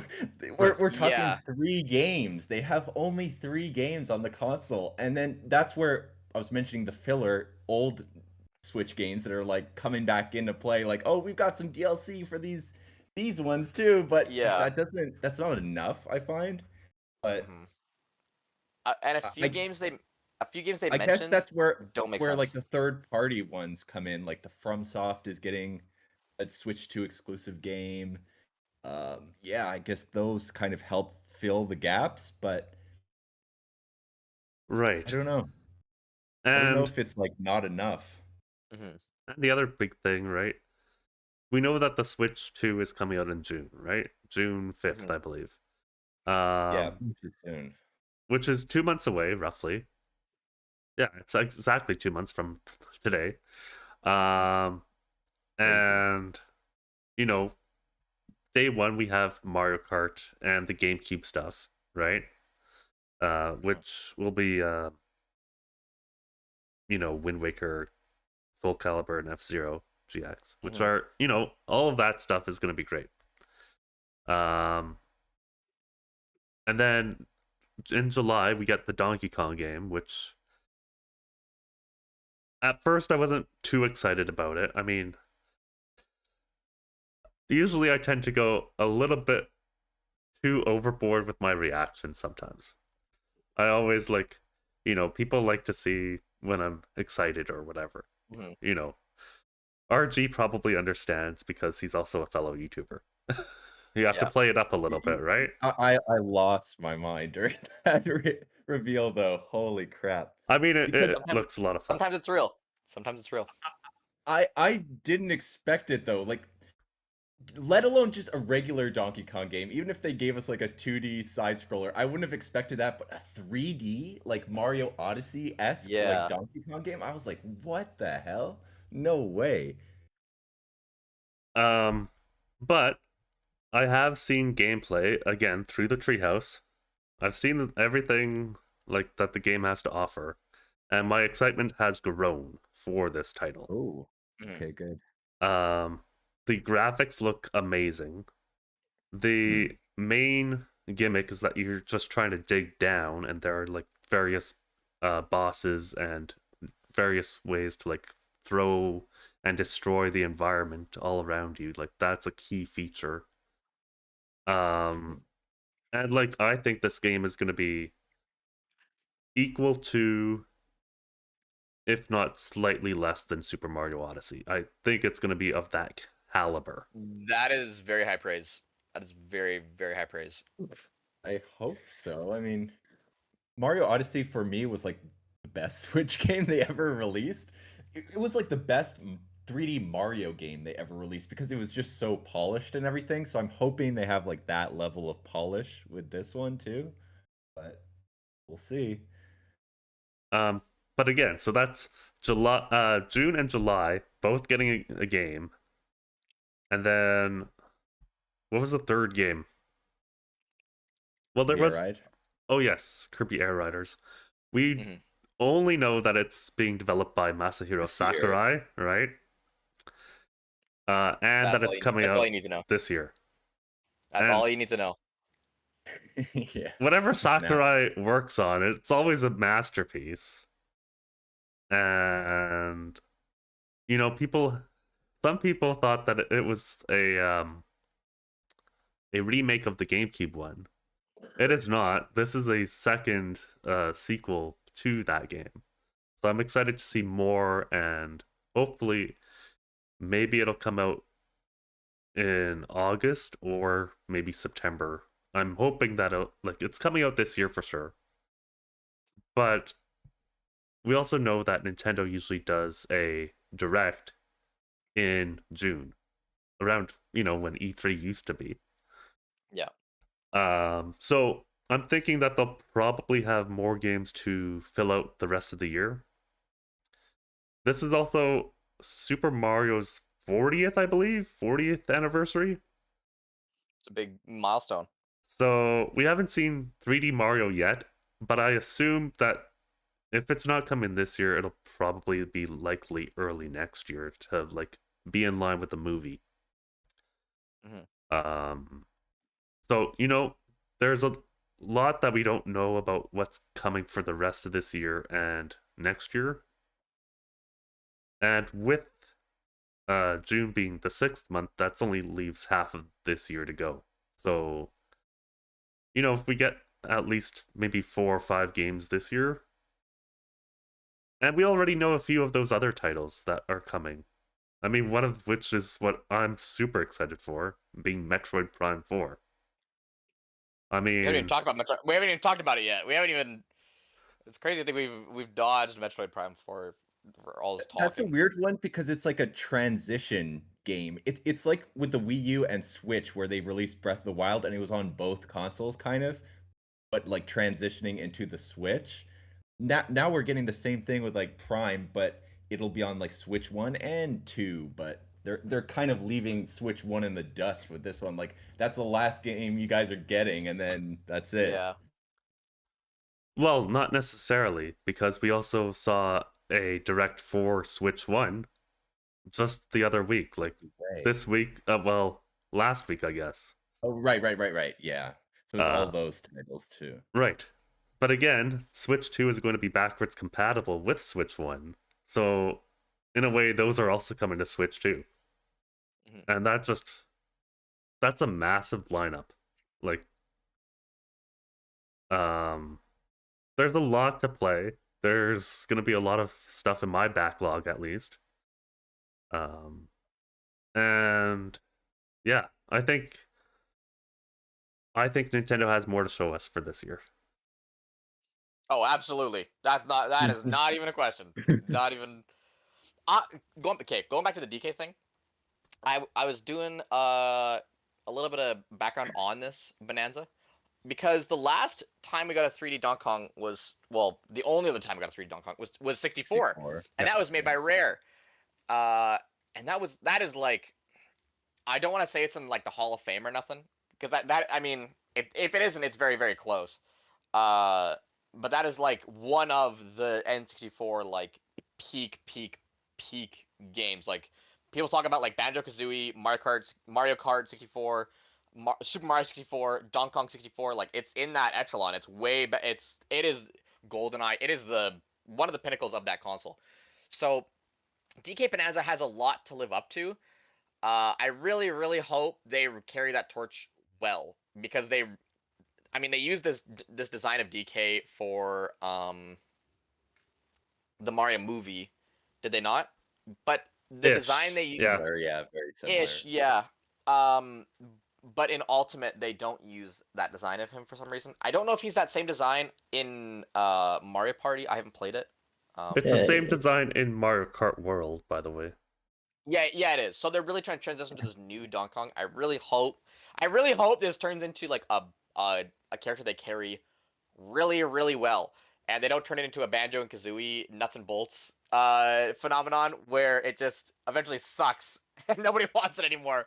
Because nuts and bolts, don't get me wrong, I liked it, but I know that thing had like a 55 on Metacritic. Like that thing was not polished in a lot of people's eyes. So I really hope that this does well, and it's, to me, it kind of sucks that it has a lot to live up to. Like throwing Donkey Kong on a release title, like, I understand Kirby, I understand Legend of Zelda, I understand even like Animal Crossing, because those are all like safe picks. Those are things that are like, have flagship backgrounds. Like when you talk to like a Nintendo fan, you talk to someone who's like, oh yeah, I love Animal Crossing City Folk. Oh, I love Mario Party. Oh, I love Wii Sports Resort. Do you know anybody who's like, I'm a Donkey Kong fan? Like, not really. Like, you'd It's a have to bit go of a back to tough sell, yeah. Yeah. You know, so this is really like dangerous. Like, you're diving into a pool. You're diving into a pool. You have no idea how deep this pool is. All you know is the water is like like neon blue and it's like bright, and you're hoping that there's not like a shallow end and you're not gonna hit your head. Like, you're really praying that this like goes smooth. But so it's weird to think that like Donkey Kong of all things is a dangerous title, but the audience just isn't there. It's not. We haven't had a title like this. Like, if like the only thing we can relate this to is the rare titles like Banjo and Kazooie, really, or itself. Which, I mean, Banjo and Kazooie, Diddy Kong, Donkey Kong itself, like those are all kind of like interlinked, and we haven't really had one of those titles in like a while. You could say like Donkey Kong. Donkey Kong Mm, Tropical Freeze was the last one, and that was on Wii U. But that was again Yeah. You though, that's ages ago. more now. of a 2D platformer as well. Exactly, and I'm trying to think of like what's a 3D Donkey Kong or rare-esque title. We haven't had one in ages. I'm trying to even think like, because what's the one with what's the Wii one? That's the last Donkey Kong I played. Country Returns. Yeah, I think it was Country Returns, and that was kind of like it was a 5. It was a 6. It was a 5 or 6. It was okay, but it didn't really knock my socks off. Like, it didn't really make me want to buy a Wii. And even playing it, I don't remember the story. Some guy stole bananas. If you were to tell me the dialogue of like Conker's Bad Fur, if you were to ask me like, what's Conker's Bad Fur Day like, or what's Banjo-Kazooie like, it's like, let me tell you. Or if you were to ask me like Diddy Kong Racing, it's like, oh well, Whizpig comes flying in out of nowhere, puts darkness on the elephant genie's land, and you're gonna go under this waterfall and collect balloons. You gotta go up the ramp, and you gotta fight in his lighthouse, and like I can tell you the whole story. But for like a Donkey Kong story, like I can't think of a relevant story since like literally the 90s. So this title has a lot to live up to. Like, in my opinion, they should put as much care into this as like they put into Mario Galaxy, because like this is our version of Odyssey. This like. Going back to what RG was saying, this is basically our Odyssey, and I hope to God it lives up, because I've heard no hype about it. I don't know anybody who's excited for it. I hope it just wows everyone out of the water. I really do, because they're putting a lot of pressure on this new looking Donkey Kong, and if it sucks, it's gonna crash like really hard. Like, you can't just make a new Donkey Kong and then, or a new style of Donkey Kong, and then just like have it not be good. You know what I mean? Like, that doesn't, that sets a bad precedent for the movies. That sets a bad precedent for like what Nintendo puts into their games. So it sucks that there's so much pressure on this release title. Thankfully, they're releasing Mario Kart World, so maybe people will be so distracted by Mario Kart World that they won't even pay attention to it if it's not what we hope. I don't even know what I hope for it to be.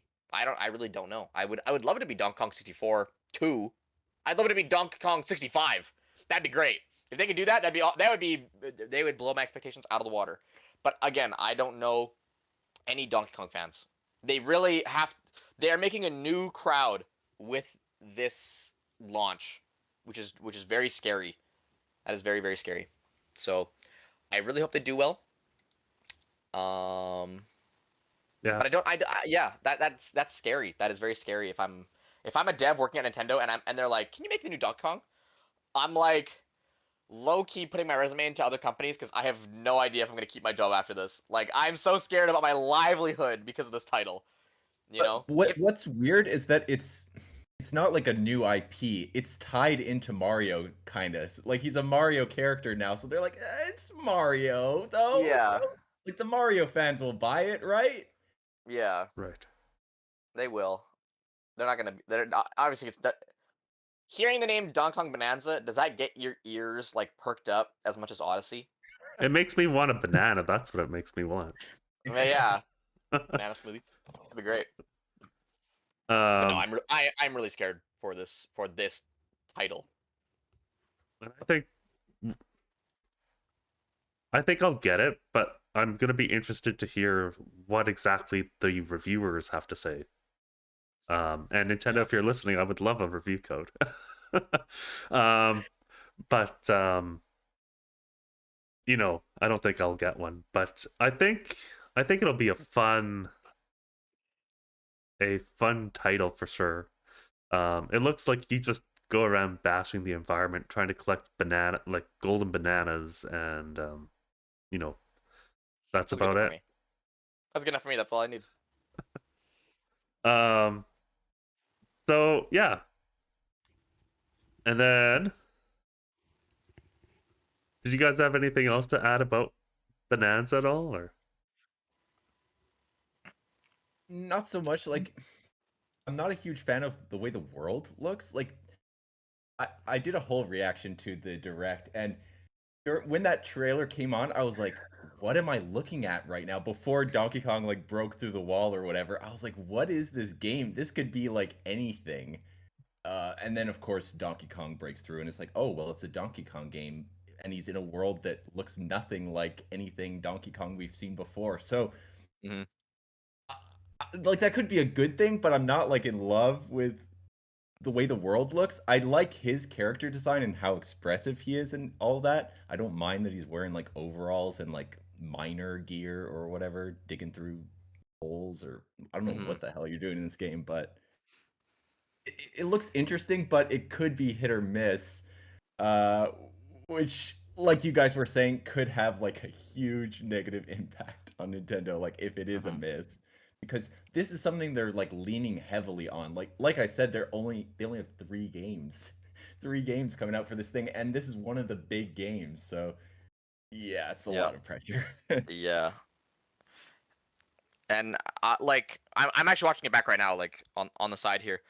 It's very it does feel kind of like when I think of like the old Donkey Kong title or the old like Diddy Kong Racing, what made it good was that it was like simple and clean, and I mean for its time you could call it polished. Nowadays it's not polished, but like, it was just a very simple like racing game. Like Diddy Kong Racing was like okay, the how do I put it, like if you wanted to shoot him, if you wanted to hit your opponent with a red shell, well, thank goodness you just collect a red balloon, and it was very easy. It was very like straightforward and basic. This game seems a lot more full. It's very clustered. Like it has a lot more going on. And when I think of like Donkey Kong 64, it didn't really have a lot going on. It was actually quite like a it was a very I don't want to say I hate to say the word basic because that's not really right, but it's very open. It's not clustered. You have time to think. You have time to do. That's kind of what's nice about Odyssey is it doesn't feel like there's a lot going on when you play Odyssey. It just feels like there's a lot to do, but you're not constantly like the screen isn't constantly shaking. You have time to like look and breathe. You can enjoy the environment. With this Donkey Kong Bonanza, I feel like it's a little too full, and it's kind of like I'll say like if you ever watch a movie, how important is a gun? Like is it like when you watch a movie and there's like guns being shot in everywhere, well then like the idea of like bullets and guns aren't really like that special. But as opposed to a movie that has like there's one gun and the bullet is shot once, like the impact of that bullet is a lot more, because you remember that one shot. You don't remember all 50 times a bullet was shot in a bullet hell movie.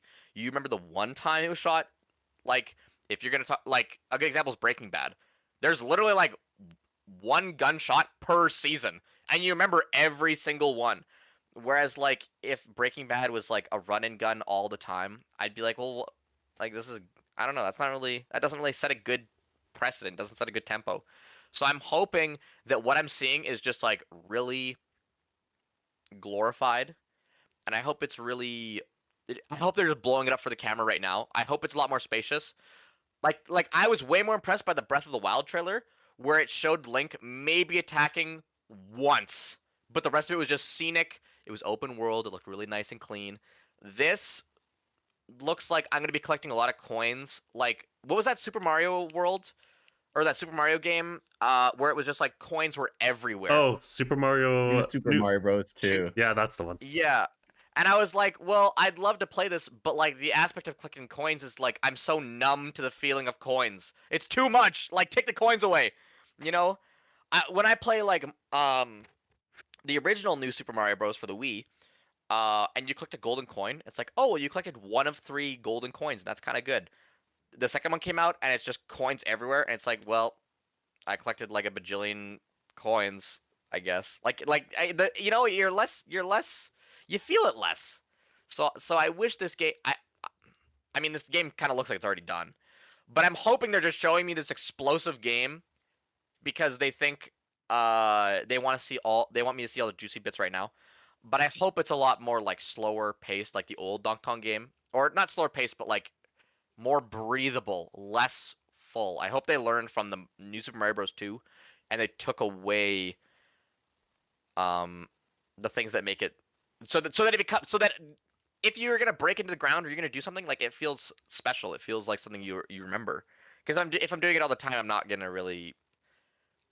It's the feeling of doing that is gonna feel numb. I'm gonna be numb to that feeling. Right. You know? And I guess the same could be said like for breaking the environment apart, right? Yeah. Like if after a while there's not going to be like anything special to like seeing what's behind this wall or Yeah. But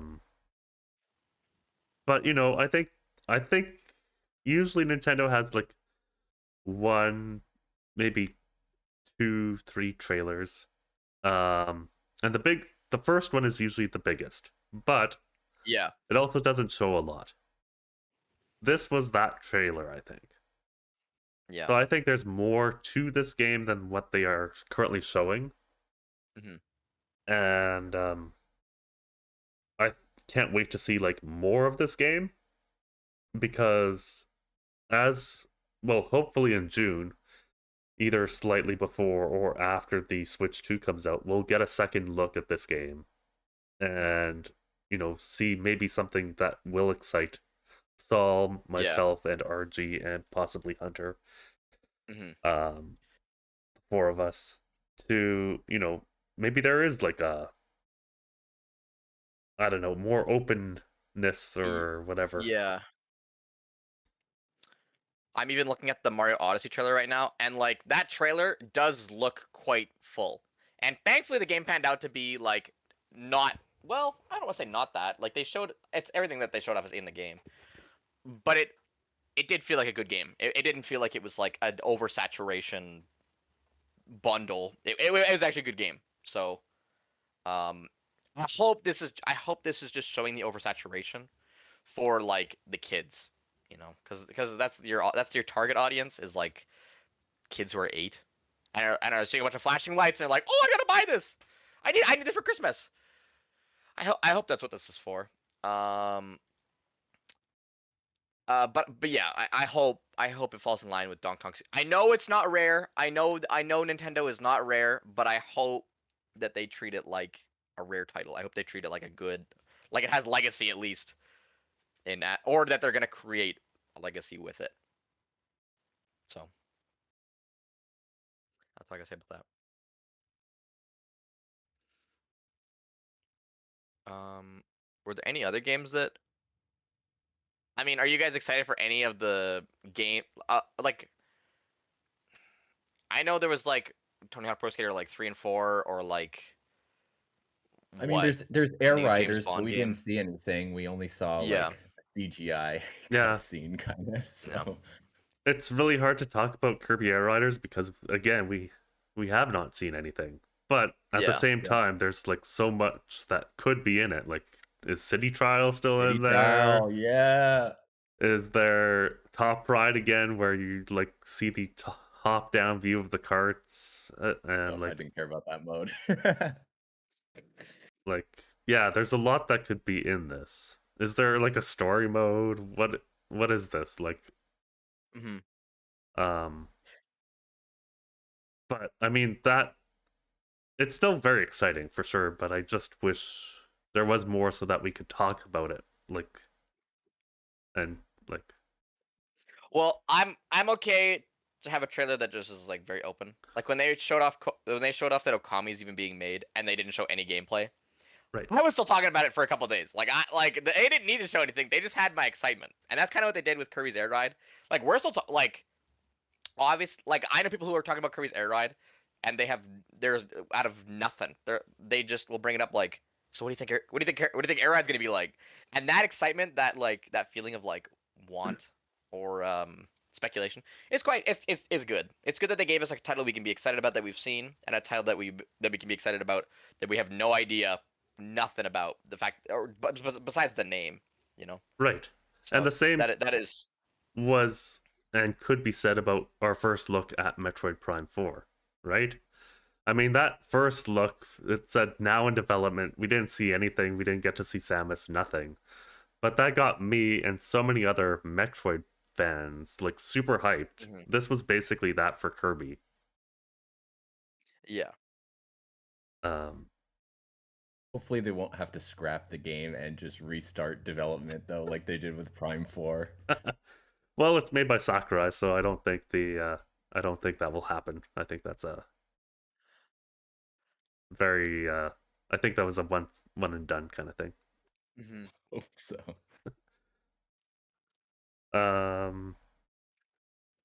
So yeah, I guess we'll briefly cover the third party stuff that's coming before getting into some more Nintendo stuff, I think, because there's one or two more titles I'd like to briefly touch on. Yeah, we haven't talked about Mario Kart too much. No, and that's going to be a big topic for us, I think, which is why I'm trying to save it for the last, because, you know, it is definitely Save the best for last. one of the most exciting things. So, we have the Dusk Bloods, which is a FromSoft game exclusive for the Switch 2. I have never been really a big FromSoft fan. I'm not sure if any of you are. I never heard of him, sadly. So I'm not, but my brother is, so I know a bit about it, but it's not really my thing. They all kind of look like the same game to me, and I'm just, yeah, not down. Right. Hades 2 is coming, so that's interesting. Borderlands 4, Split Fiction, which is the co-op game by Joseph Ferris. I think it's a lot of fun. I haven't played it yet. I played the demo, was pretty good. Cyberpunk 2077. That is a huge get for the Switch 2. I'm not really a Cyberpunk person. I did watch the cartoon with Hunter in the Discord. But besides that, I've never played the game. But it does look nice on Switch 2. Street Fighter 6, Final Fantasy 7 Remake Intergrade, Bravely Default Flying Fairy HD Remaster, Tony Hawk's Pro Skater 3 and 4, Civ 7, Hogwarts Legacy, Elden Ring, Enter the Gungeon 2, Yakuza 0, and a new James Bond game is in development, which is exciting. Because I don't think the one on Wii did very well. Or was that one scrapped? I don't remember. no, which one? The one on Wii, the James Bond game. Is that a remake of like the N64 one? I completely forgot that game even existed until now. I think that's a remake. I don't think Okay. it did super well though. I don't think so either. This one, again, we didn't get to see much of it, but it's interesting that it's in development. Hitman World of Assassination, Star Wars Outlaws, which is already out, and again, most of these games are already out on other platforms. Deltarune, which is exciting. I'm a kind of a fan of the whole Toby Fox universe. Daemon X Machina, Titanic Scion, Survival Kids, Star Seeker. We finally got to see Hollow Knight Silk Song. That's the big one. That's the brightest light out of that entire catalog is Silk Song. And it's apparently still coming this year. So I don't think it is. I don't think it's coming this year. I'll be honest. I don't think it's coming out. I actually went to Google Hollow Knight Silk Song, and the first result is Silk Song ever coming out? I think that's really funny. we did get to see But- more gameplay of it, so that's kind of nice. Yeah, But yeah, that is nice. You're right. I don't know. I don't know if it's coming out this year. Yeah, I don't think it is. I don't think it is. Fast Fusion, Yep. and I guess that was it. I have played other fast RMX games. They are, they're fairly like F-Zero, like a lot. But they are fun and very challenging. I was getting Steam messages from like 3 people saying to talk about Silk Song. Like as you were listening to them, they're like, "You gotta say Silk Song." I was like, "I'm gonna let him say it." Hollow Knight Silk Song, yes, it's confirmed to be coming. That will be good. I am actually the ones that I'm excited for. Well, I mean, is Silk Song.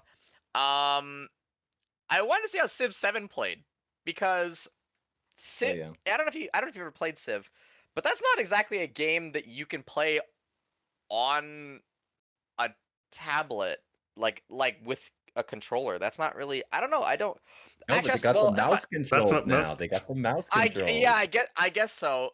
But I am excited to see how that plays because I think that's gonna be something that if I do get the Switch, that'll be something that I play particularly. It is a time sinking game. Like one game will take you like 100 hours, so that'll be something that I'll look forward to. Star Wars is very hit and miss for me. I don't like new gen Star Wars. I like old gen Star Wars, and I don't know who's behind Outlaws, but EA has not been kind to the Star Wars IP like at all. In the past they've been okay. The old Battlefront was good. Star Wars games have been like Rogue Squadron was really really good. Racer was really really good. What else? Shadows of the Empire was kind of bad. But anyway, Star Wars is for the most part very very missed. The best Star Wars title I can think of was Unleashed. Oh, back on the And- Wii. Yeah, or or the PlayStation or the Xbox or whatever. And that was a fantastic game. And I hope that they have the same team that made that game on Outlaws. But I doubt it. I honestly doubt it. They're not gonna make anything near Outlaws or Unleashed ever again. I really hope that it comes out good. I will be looking at trailers for that intensively, but I doubt it. I really like Hitman, the Hitman World of Assassination, but I don't know how the Hitman like when you think about certain games, you think like they can be a diehard franchise enjoyer. Like I used to be a big Payday fan. I love Payday 1, love Payday 2. They had a web series for that too. I love the Half-Life series, the Portal series, Halo series. I've never heard of a single Hitman fan. I don't know how they keep making games. I'll be honest. I don't know a single person who's ever said like, "I love the Hitman series. I'm gonna go and buy the new Hitman series." Like, who's playing it? How do they have a fan base? I've never met a Hitman fan ever. They've got to be like people who live in Turkey or something. Like I've never heard of a Hitman fan. I can understand the appeal for like Hogwarts or Tony Hawk Pro Skater. Final Fantasy has obviously a huge fan base. Like all of these are either brand new or have large IPs behind them. Like Harry Potter and Star Wars are 2 massive IPs. If they make a game, I'm not too surprised. Hollow Knight has a big fan base. Deltarune has a insanely huge fan base. Come on, Tony Hawk, you can skateboard around in the SpongeBob world. I know so many people who've been playing Tony Hawk lately. Even SSX. I had friends playing SSX last week. Like, Oh my people God, I love love those that kind of game. games. Yeah, they are fantastic. But going back to it, who is a Hitman fan? Seriously, how do they keep making games? And I'm not saying it's a bad series, but where are the fans? I've never ever seen one ever. They are like, I mean, the whole point of Hitman is you're supposed to be like hidden in plain sight and assassinate. So maybe they're the same kind of people like in person, I guess. Like they don't talk to people, but I don't know how they keep making Hitman games. I bought Hitman Isolation, or was it Hitman Isolation? Was that what it was called? Like ages ago. Yeah, or Hitman Absolution, and that was like a fantastic game. That was like 15 years ago. Who is playing Hitman? I can't stress enough. Who's playing Hitman? Who's funding this company behind Hitman? I don't know a single Hitman fan ever. I don't. And like I'll look at people who buy like games about mechs. I'll see people who play racing game. How many racing games can you name? Like Gran Turismo, Need for Speed, like all those kind of series. And then there's just Hitman. And I don't get it. Who is buying Hitman? Who is it? Who is the target audience? I don't know any, but I don't know who they are. What is the age demographic of somebody who plays Hitman? How old are they? Who is it? Where do they live? I've never. So when it comes to the Switch, I'm like, who are you advertising to? One guy? Like what? Like who? I can't stress up. Who is it? Who is it? Like Daemon X Machina. I know Asia has a huge obsession with mechs. That's or androids and all that stuff. Star Wars. I can go down the whole list. All of these people have fans. Even Borderlands has fans. I don't know how you are a fan of Borderlands anymore because I thought Borderlands like 1 and 2 were okay. The movie I heard didn't do very good, and 3 and the other ones aren't great. But you can still kind of understand where people like Borderlands come from. I don't get the Hitman at all. I don't get it. And why are you advertising for this? It's like the same people who advertised like, Black Ops 2 or Black Ops 1 is going to be on the Wii. Who is buying Black Ops 1 on the Wii? Who's doing that? I've seen it. I know it had online. I know you could play on Nuketown on the Wii. Who bought it? Seriously, like I bet you it's in the dollar bin at a Walmart. It's probably still not been bought. Those Black Ops copies are still at Walmart like 20 years later. So I mean, I feel like I'm kind of beating a dead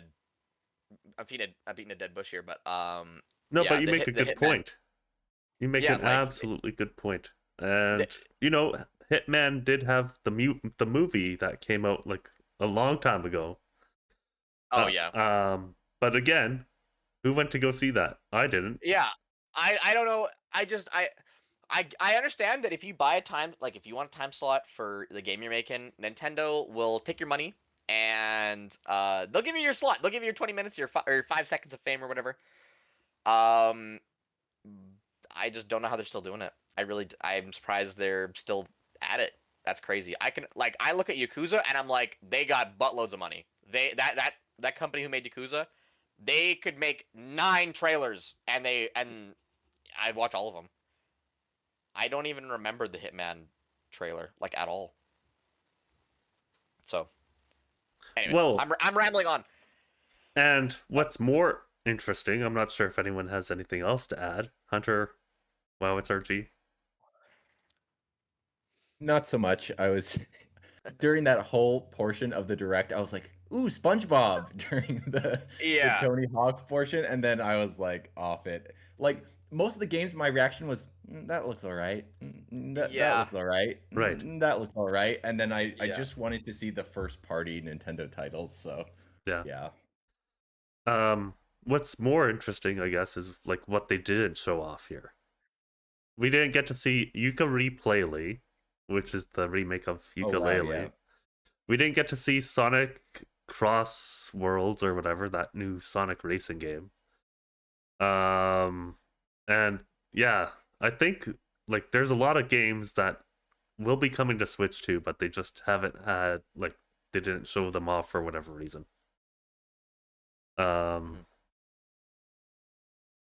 But I think they will be coming at some point. Some of them probably just aren't impressive enough. Like I know Sonic X Shadow Generations is getting an upscaled like port to Switch 2, but like you could barely tell probably that it's upscaled, so they're not going to show a trailer of that or something. Right. Yeah, I think that was a Twitter post or something. Yeah, it's that kind of thing. Just throw it on Twitter, like we don't got to show it. All right. So before we get into the other bigger games, I thought we could briefly touch on the console itself and some of the features, even though we did that a little bit previously. So the console itself it's basically black, has blue and orange under the thumbsticks. Um, it has an LCD screen rather than an OLED. The it's 1080p, which is kind of cool. Apparently looks quite nice in person, but again, none of us have seen it in person, so I cannot attest to that. It has mouse controllers, so like you can use the Joy-Con on its side and like slide it around. It has HD Rumble 2, which is like supposedly like even better than HD Rumble 1, like. And I've seen how the Rumble for this works. Usually with Rumble, it's got a little plastic piece and it just spins around. Spins. Yeah. With the Switch 2 HD Rumble 2, it's like a little plastic thing, but it vibrates back, like goes back and forth rather than spins. So, yeah, I think that would be kind of cool. Groundbreaking. And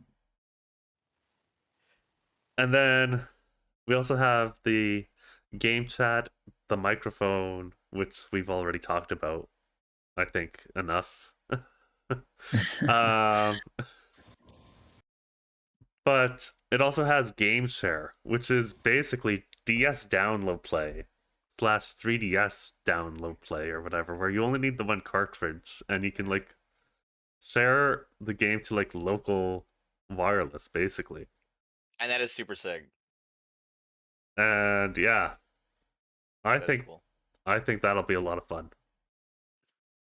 So people really only need the Switch 2, and hopefully Mario Kart has that feature, so then you can just like play in handheld mode if you are like at a convention or whatever. Yeah. And it also has DLSS, ray tracing, a little bit of that, and yeah. I think it's gonna be fun. It will be fun. It'll be fun. And then we also talked about the ability to share games a little bit, the whole digital transfer kind of lasts for 2 weeks, so that's kind of cool. But there's also for Switch One had this, I'm not sure if it's necessarily an issue, but it had empty boxes with download codes inside. Sometimes you would find games like that, or like third-party stuff mostly. They are doing something called game keycards, where the basically it's a download code again, but this time you need basically the card to be the capstone, the piece that unlocks everything. Yeah. So I'm thinking it'll be a lot easier to buy and like resell those game keycard games that are like not necessarily physical, like not doesn't have all of the data on the card itself. Mm-hmm. But I don't think it'll stop. Like, I think people will be able to buy and resell those. Wondered if any of you had any thoughts on the console itself.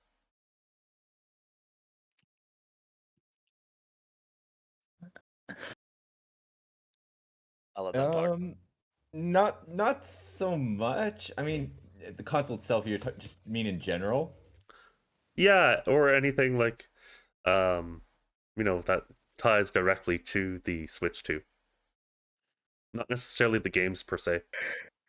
I mean, it looks like leaps and bounds better than the first one. Like the first Switch, although I love it, it feels like my brother calls it a McDonald's Happy Meal toy because it just feels so cheaply made. Like I've broken so many Joy-Cons just because of how cheaply made they are. So I'm hoping that this will solve that and that it'll be like a more premium Switch. That's kind of what I'm hoping for. It looks to be that way, like even with the Joy-Cons, how they don't slide in. It's like the magnet thing where if you want to unlatch the Joy-Con from the Switch, you like hit a button and it releases the magnet. It looks a lot slicker with things like that, and of course, like the upgraded display, and yeah, it should be good. But I'm just hoping that it won't have that cheapy feel anymore. That's the main thing that I'm kind of hoping for. Right. And I'm not sure if anyone else experienced this, but like after a while my Joy-Cons kept, well, it's very easy to just slide them off without pressing the button, Right. the release I button. never had that issue, but that sounds horrible. So with the magnets, I'm thinking it'll be a lot more solid. Hunter, do you have anything to add? Not really. Okay. um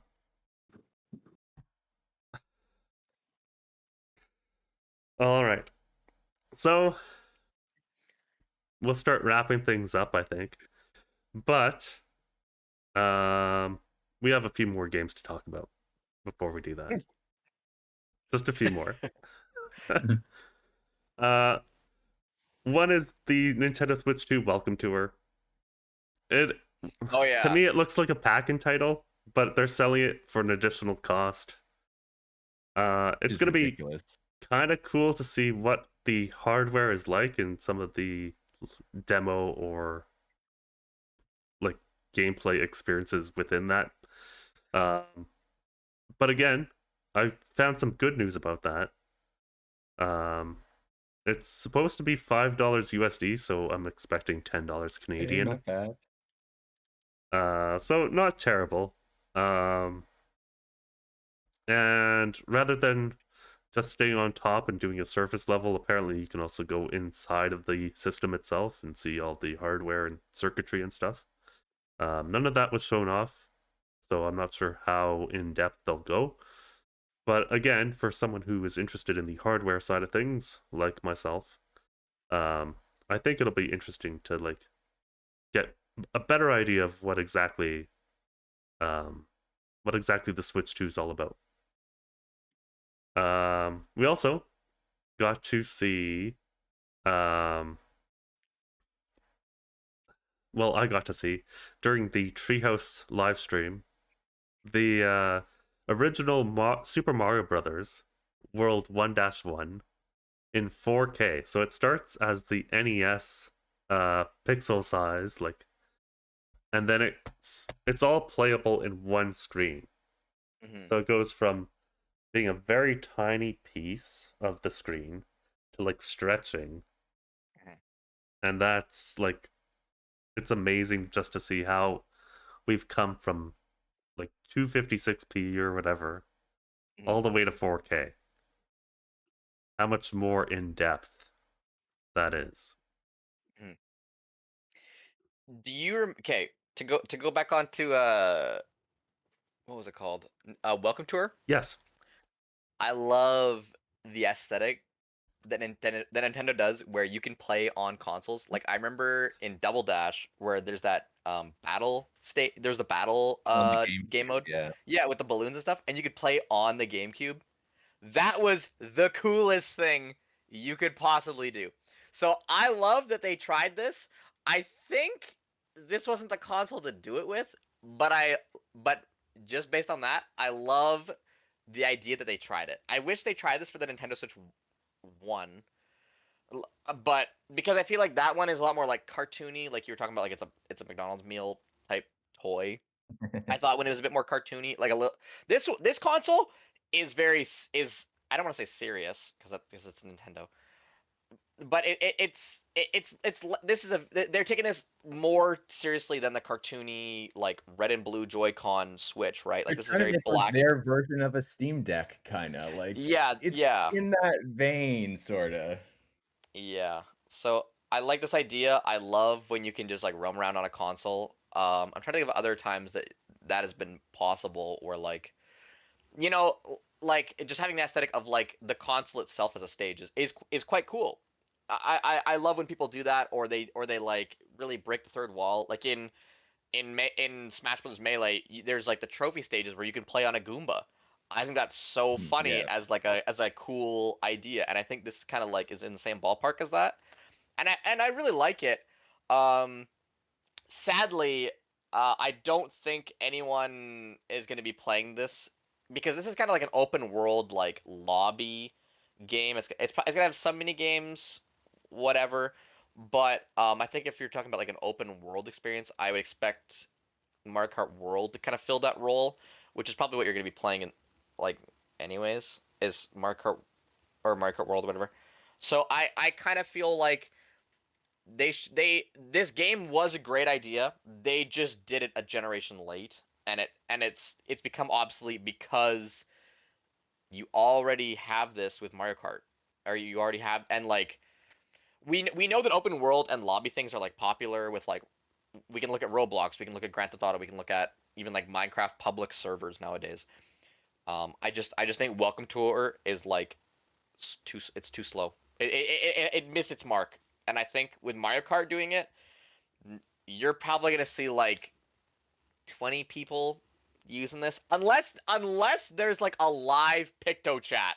If there's a live Picto chat or something in this, I would be on this all day. But I don't know. It just feels like they kind of missed the timing with this one. I don't know. I hope it does well. The mini games that they showed off look pretty cool. I like that you can see inside the hardware and stuff. You know, that is cool. I like when they have like this game is like just one giant Easter egg, and I think that's kind of cool. That does give it a little bit of charm. I just think they missed it. I think it was just a little. I wish this idea was brought up last generation. That's all. Otherwise, like it is a cool idea, but they just missed it. That's all. It just feels like a tech demo. That's what it feels like. It feels like a demo. I'm paying. Well, I guess $5, $10. That's kind of whatever. But I'm paying for a demo is kind of weird. You know what I mean? Like I'm Right. you know. Yeah. It So reminds me of just like an interactive instruction manual or something. So it's, I yeah. don't know. Should have been a Yeah. freebie. Yeah. It should have been a freebie. If you made the Switch like $5 more to have this included, Yeah. that would be a no-brainer. Like that this should have been your hub for the screen. This um That could have been like interesting. Yeah. Astro's Playroom, kind of like that, where you're like, yeah. yeah. Or like I'm sure you can have your me on this the same way that you can have like Xbox Live. Like Xbox Live had like avatars and stuff, and there was like games that utilized your avatar.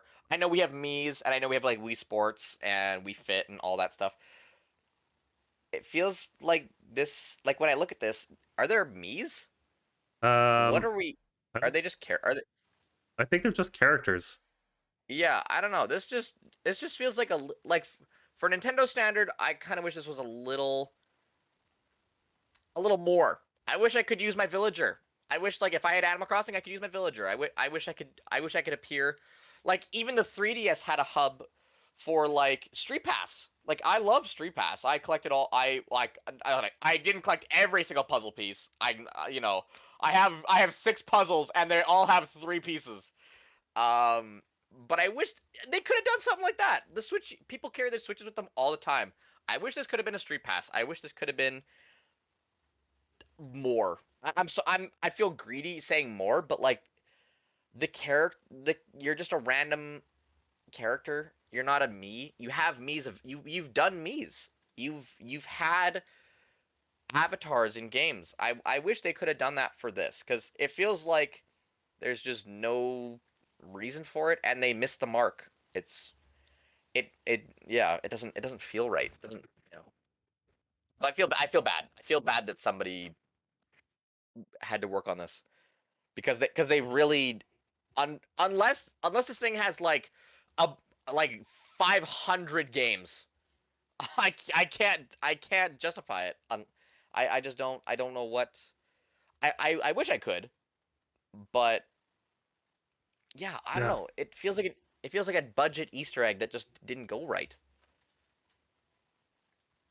So, um, yeah.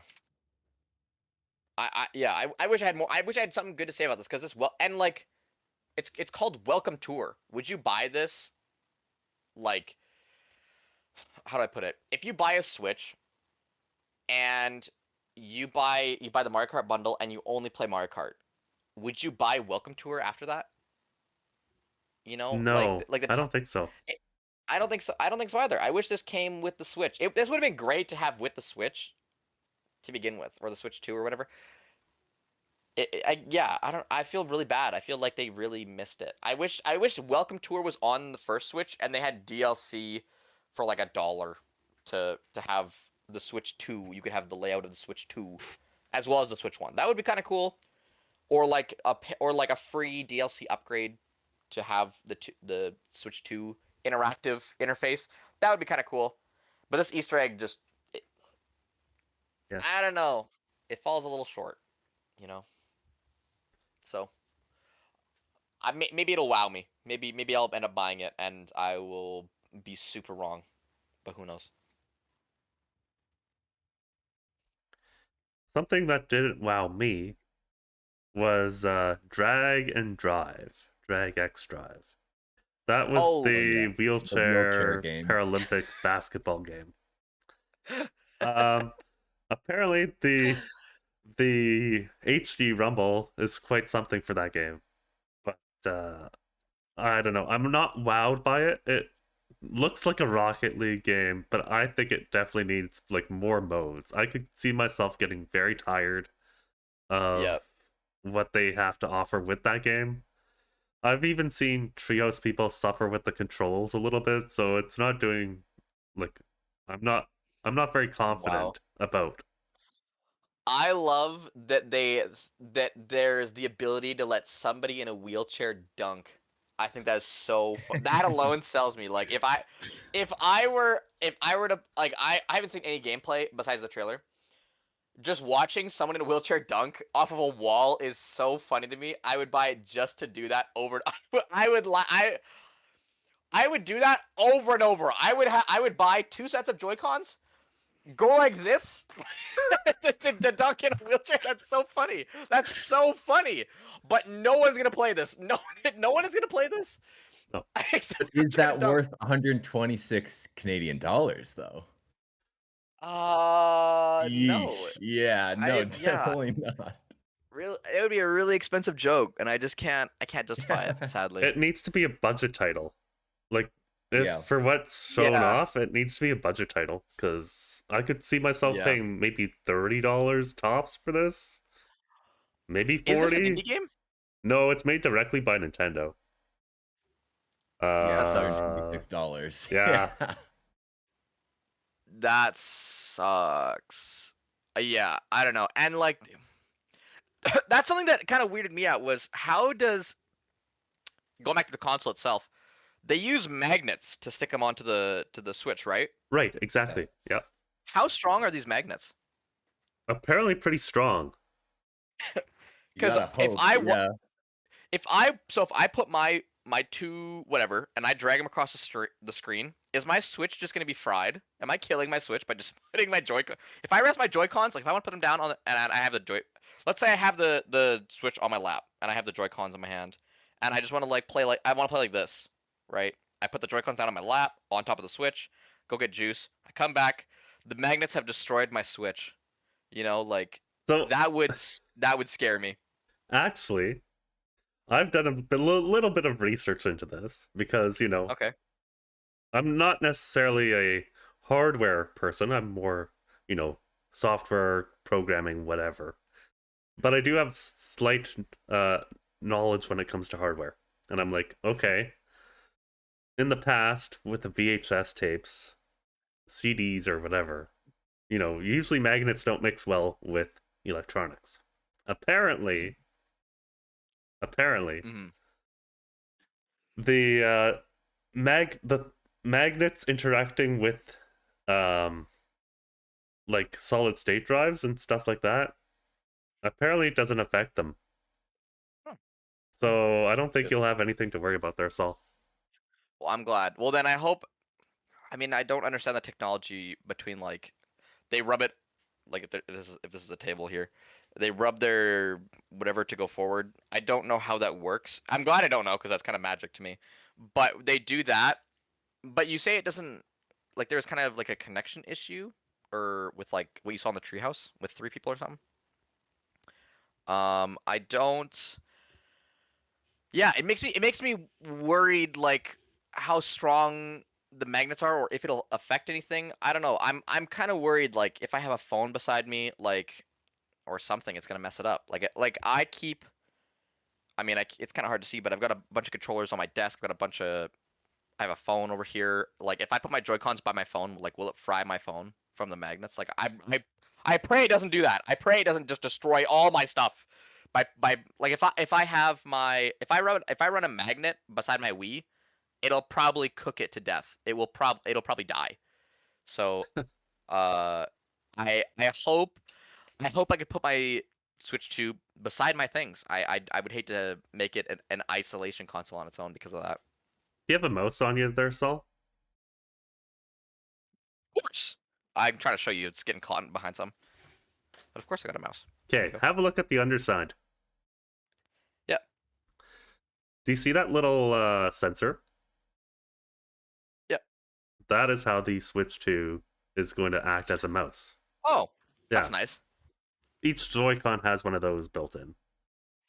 So that's how the mouse controls work. I see. Yeah. I see. Anyone else have anything to add about the weird basketball Paralympic game? Otherwise, Not we so can move much on. of it. I was not into I'm not a huge sports guy, so yeah. That was not my cup of tea. Yeah. Hunter, how about you? Anything? I'm really just unsure how to feel about it.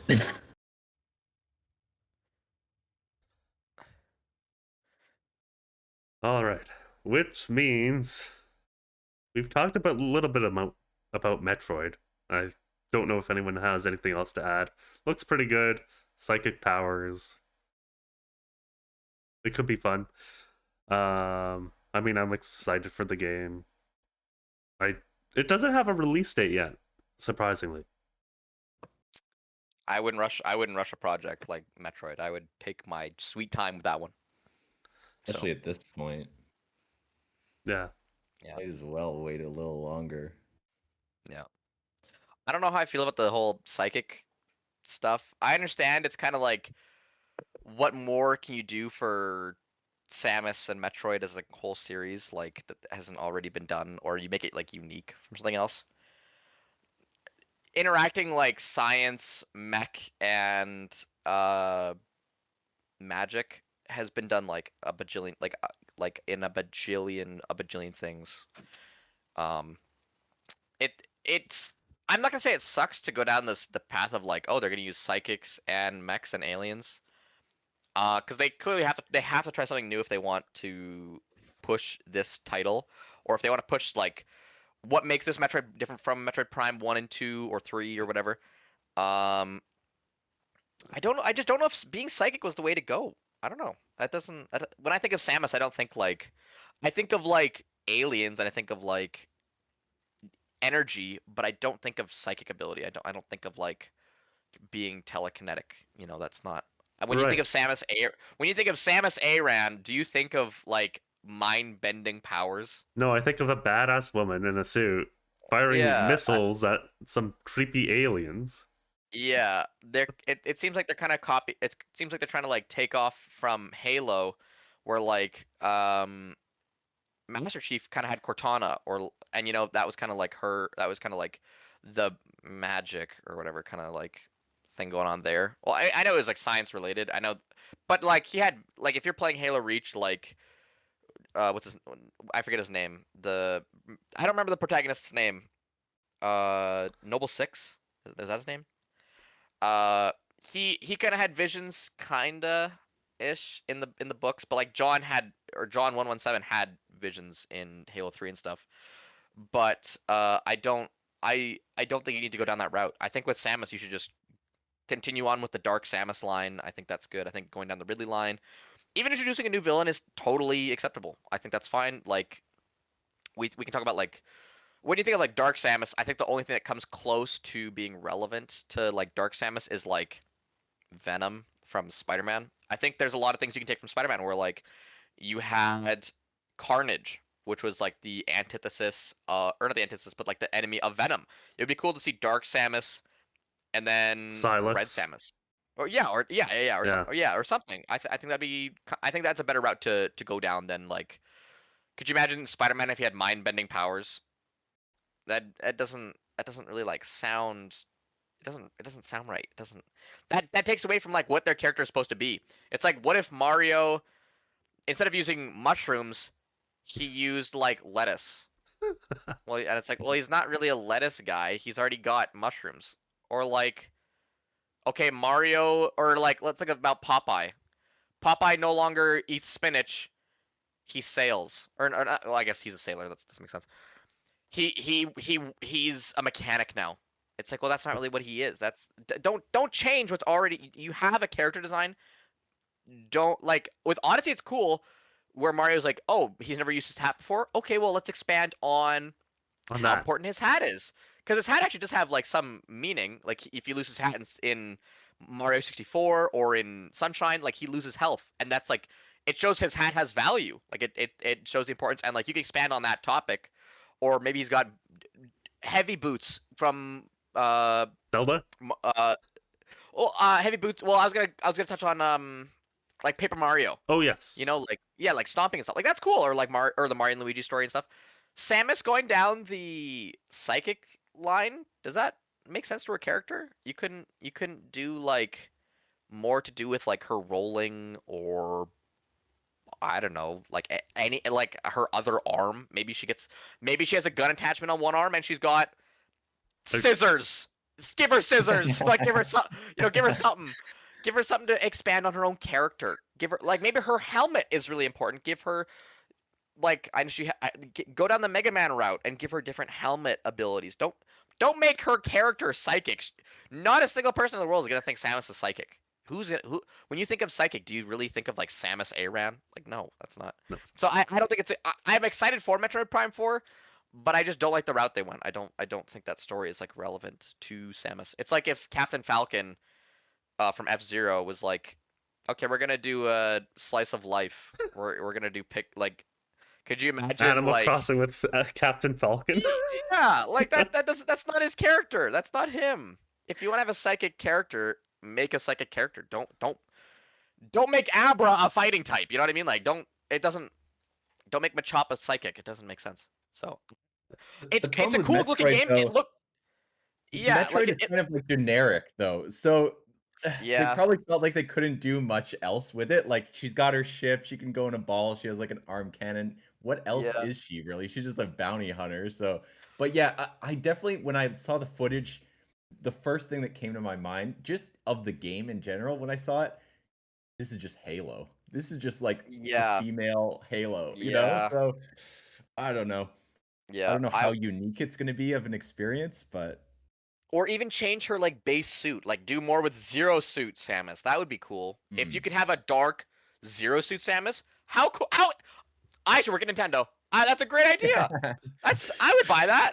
Who wouldn't buy that? That'd be sick. Pit. We got Dark Pit. Speaking of suits, we did see her in a new suit, being the black and red suit. I think that looks pretty sick. It is sick. I like the looks design. cool, but what does that mean? You know, it's just like it's a new paint job kind of, but I don't know. I would honestly, if it was just a suit, I would honestly that'd be cool. But again, the psychic, I don't know. That just doesn't seem right. I don't know what it is. Something about it doesn't seem right. But hopefully it comes out maybe soon in line with the Switch 2. But there's no release date. No. I could have sworn they had like some. I thought they said like fall or winter or something of 2025 or something like that. I don't think so. It sounds still about right though of when it could come out. I think so. Probably around fall or winter. Yeah, maybe I'm just listening to rumors too loudly or something. I mean, I do that too. Yeah. Gotta listen to all the rumors and leaks and all Yeah. that. But Yeah. Yeah. But anyways, I'm Any- looking forward to it. I don't know whether I'm gonna play in quality mode or performance mode. I mean, I have a 4K TV, but it doesn't have HDR. But 120 FPS is kind of cool. Mhm. I think it's. I'm not sure what Mario Kart's running at, as far as frame rate goes. But I think it's exciting to have Nintendo maybe doing some more recent, more modern game design stuff. Mhm. But anyways,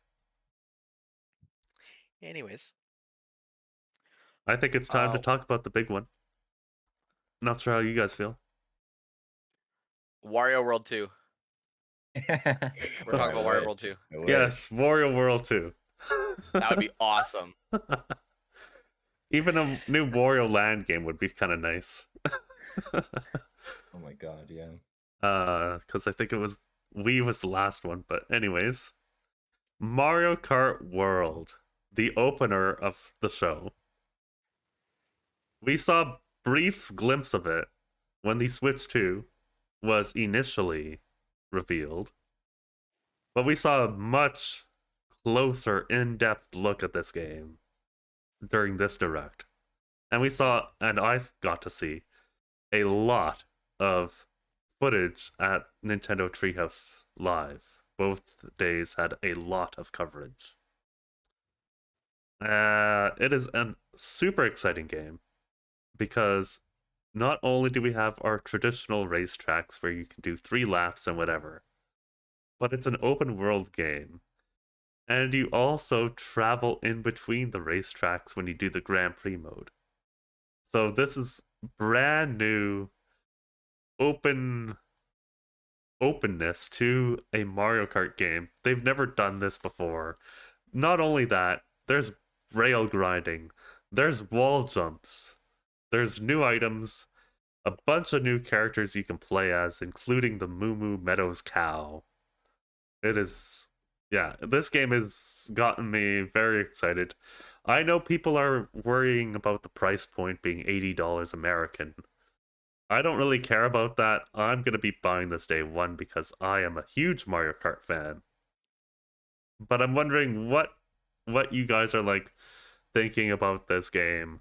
What are your hype levels for this game? Are you going to be picking it up? I'm interested to hear all about that.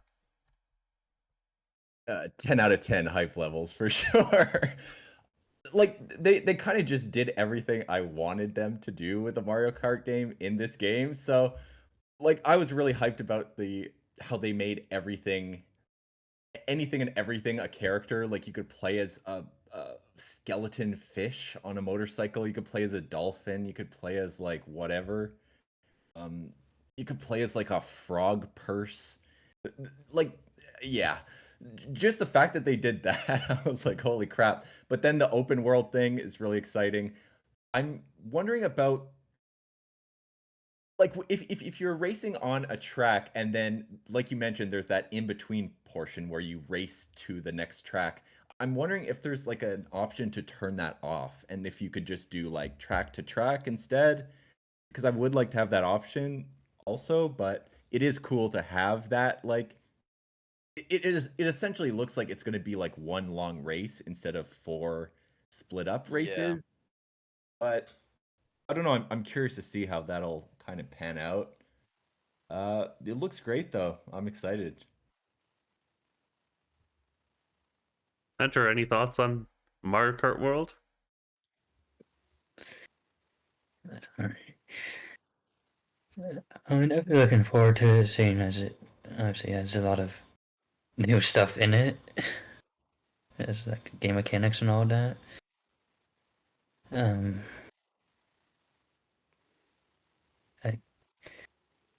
Uh, so- I don't know.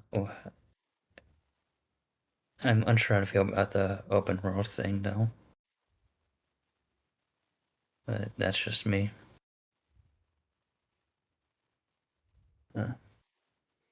As or I was probably gonna be extremely excited for it because I just like Mario Kart and all of the crazy stuff you can do with it in general. So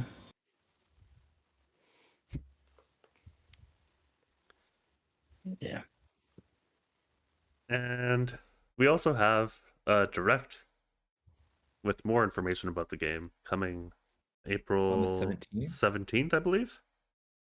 So who knows? There might be even more to this game than they've shown so far. I forgot to mention that there's also costumes characters can get while Also really racing. cool. I was curious about that because in the footage they showed, you like eat a burger or something and then you switch to like a different costume. But then I also saw footage where on the character select screen you can just select a different costume. So I don't know like what effect the costume has like in game, if any. And I don't know like why do you change costumes when you eat a burger? But anyway, I guess we'll have to see what that's about. Yeah. And then two other modes I forgot to mention were elimination mode, where you start with 24, but then there are different that's cool, yeah. checkpoints along, and eventually you get down to 4 racers, and then I thought that was kind of cool. I know modders have been doing that for a while with like, you know, all the other fan games, but it is cool to see in an official Mario Kart game.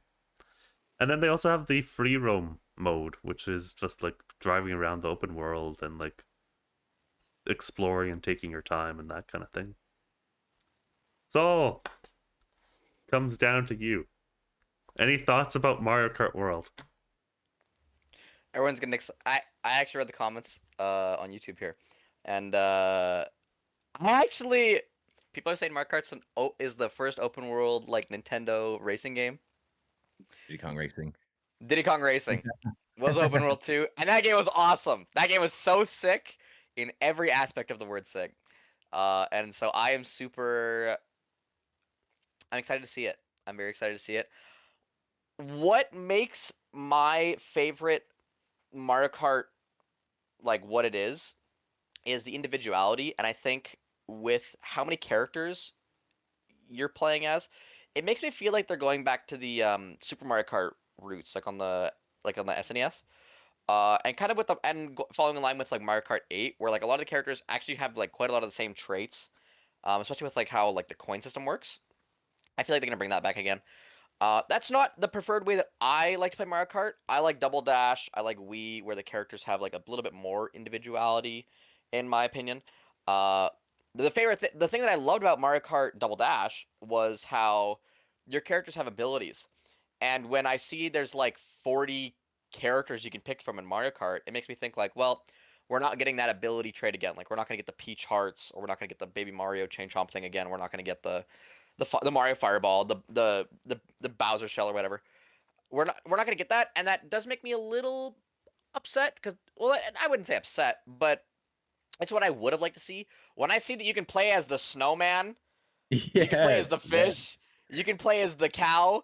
Are we getting special abilities? I don't. I would be so surprised if all 40 characters had special abilities. That would be. No, Don't get me wrong. That would definitely be not. awesome, but I don't see it happening. I really don't see it Yeah, happening, and that's kind of, to me, that sucks. Because I really like. Again, I like that I could pick like. I mean, I love Double Dash because you could pick like Waluigi and Donkey Kong, and you'd have 2 special items, and I think that's really cool and unique. Um, the fact that I can't do that, kind of sucks. But I'm not like heartbroken over it. I like how manual my games are. I like the drifting and the way that like Mario Kart Wii feels, and the way that Mario Kart Double Dash feels when I drive it.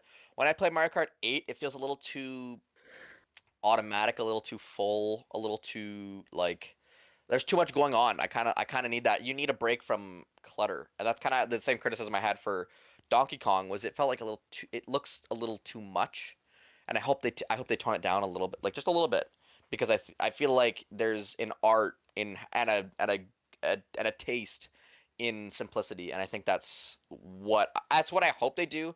When I see that they have like 54 players and you can grind on rails and you can jump, I'm like, oh my lord, like I am overstimulated. Like, don't get me wrong, it looks fantastic. The fact that you can play as a snowman from Sherbet Land is awesome. That is so sick. But at the same time, that is cool. But I hope that in the same aspect they can bring that individuality. They can do it in Smash Bros. Where like you've got like 80 characters and they all have a final smash. They all have like their own moveset and they all have their own abilities and they have different movement speed and all that stuff, and that's all cool. I really, really doubt they're going to give Snowman that much individuality, because I really want to play Snowman, and I don't think they're going to give me that. If they give Snowman No. the ability to throw snowballs, that would do my world. And I hope every character has something like that.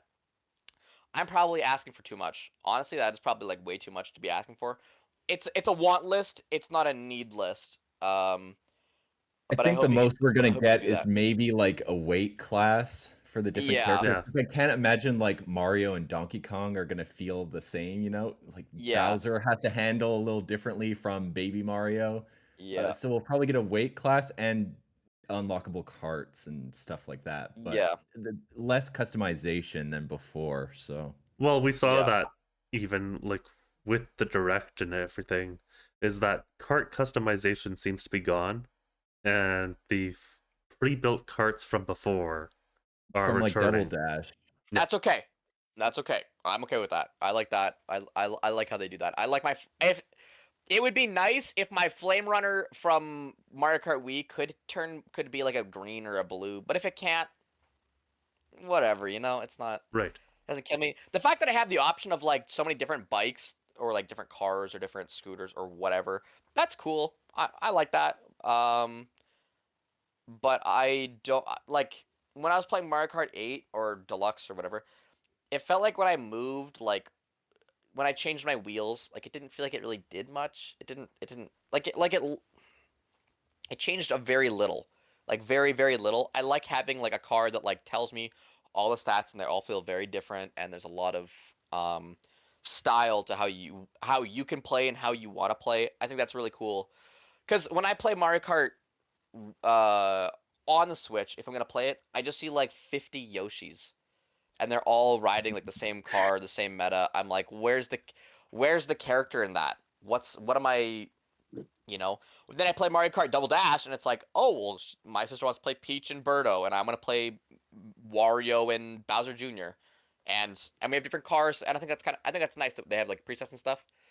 And it doesn't feel too it feels individual. It doesn't feel too clunky. It's just a nice mix of customization um and personality. And I just hope we don't see 50 Yoshis going around Baby Park, because that is gonna drive me nuts.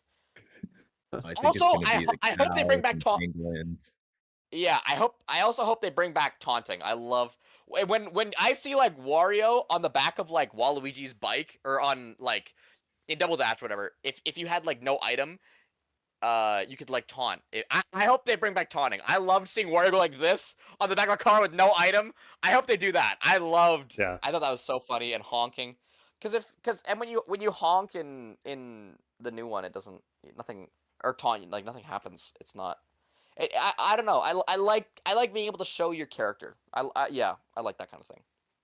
So I hope there's a little bit of customization, a little bit of. If they're doing open world, like obviously they're not going to make it so you're stale. They're not going to make it so you're all cookie cuttering, looking exactly alike. Right. Even with their villagers in Minecraft, they're giving you like more options. So surely they're probably going to do that for open world too. Another change from the Mario Kart 8 is that instead of having a hang glider, or like some kind of wing that opens up above your vehicle, instead your cart will have wings that come out from the side. Another change, which might have more gameplay changes than just what happened to the hang glider, is that rather than going into the water, as in Mario Kart 7 and 8, you actually ride on top of it, and you experience the waves, the kind of the Mhm. water mechanics. So I think Mhm. that might add some nuance and some gameplay differences to the game. Mhm. Uh, and we also got to see some new types of vehicles as well, like Rosalina's snowmobile. They've That's cool. been kind of like trying to widen the customization, the types of vehicles available. So I think that's kind of fun. That's nice. I think I saw footage of like Luigi on a tractor, and of course everyone saw like the cow on that weird radio Mhm. bike, and yeah, it's pretty cool. Hopefully it'll be playable at PAX East, and I'll be able to have some share some gameplay stuff with all of Yeah. you. So exclusivity. Yeah. Um. Yeah. I don't know. I also hope that, like RG said, that there is a way to turn off the race in between the The different traveling, yeah. courses. Because from what I saw, even the Grand Prix, you're basically racing from course to course rather than doing 3 laps within a Oh. racetrack.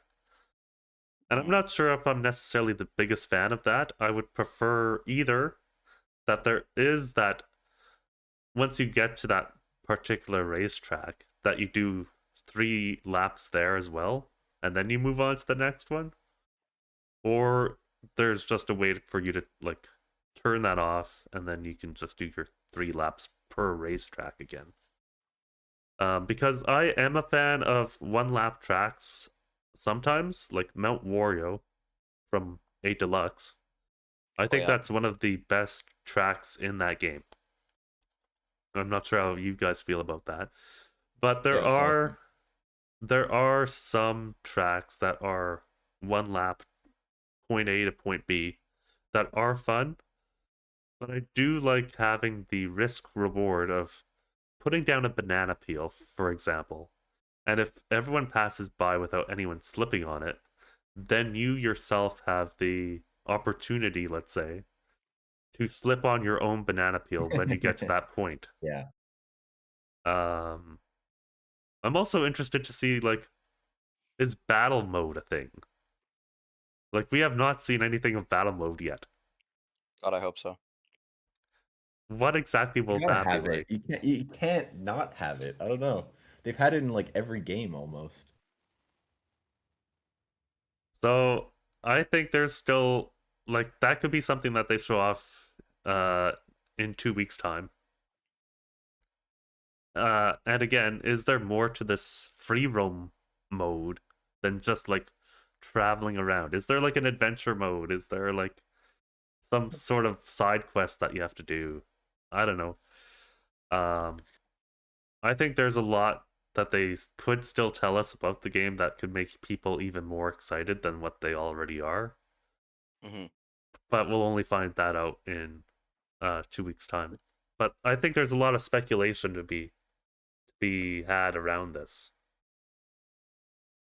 Mhm.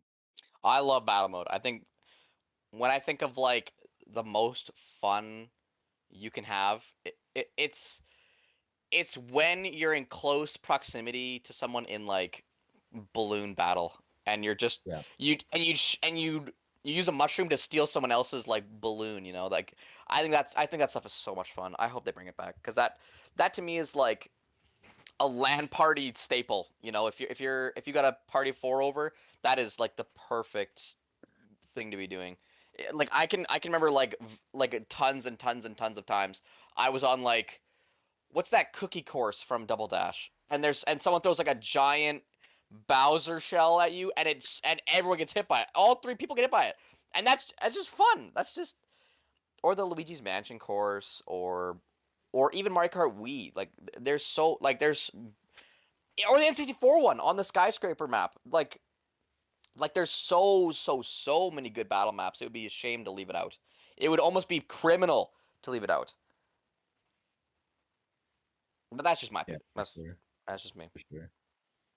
I don't know what else you could replace it with. Like what other battle mode can you even think of? Like Well, 8 had a ton.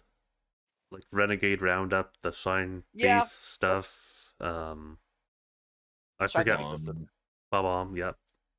Yeah. So are there going to be more? Is there going to be just like basic balloon If- battle? I have no idea, but If they returned with anything, I would be happy. I'm happy with any returning thing that they return for battle. If they have battle mode, at least. But it's open world. I'd be pretty surprised if they could afford open world and they couldn't afford battle mode. That would be a little. I don't know. That would be very goofy. Be a bit odd to say the least.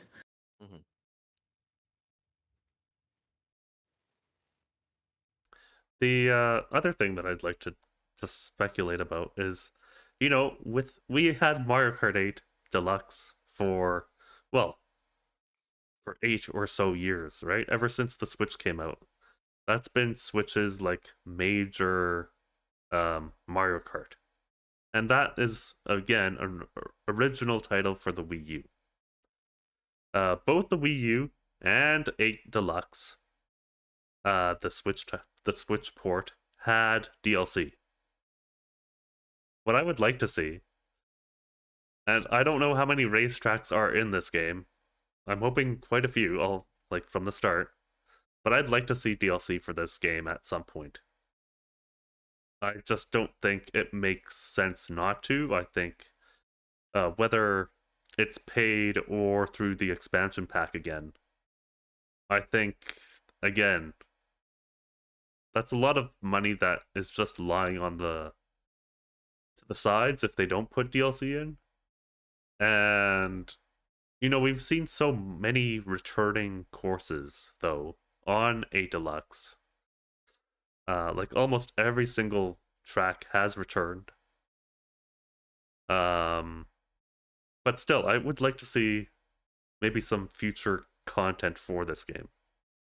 I would be very surprised if there was no future content for this game. That would be the biggest shock for me, because it seems like this expansion pass has to make its money worth. I would be very surprised if this game did not get DLC at all.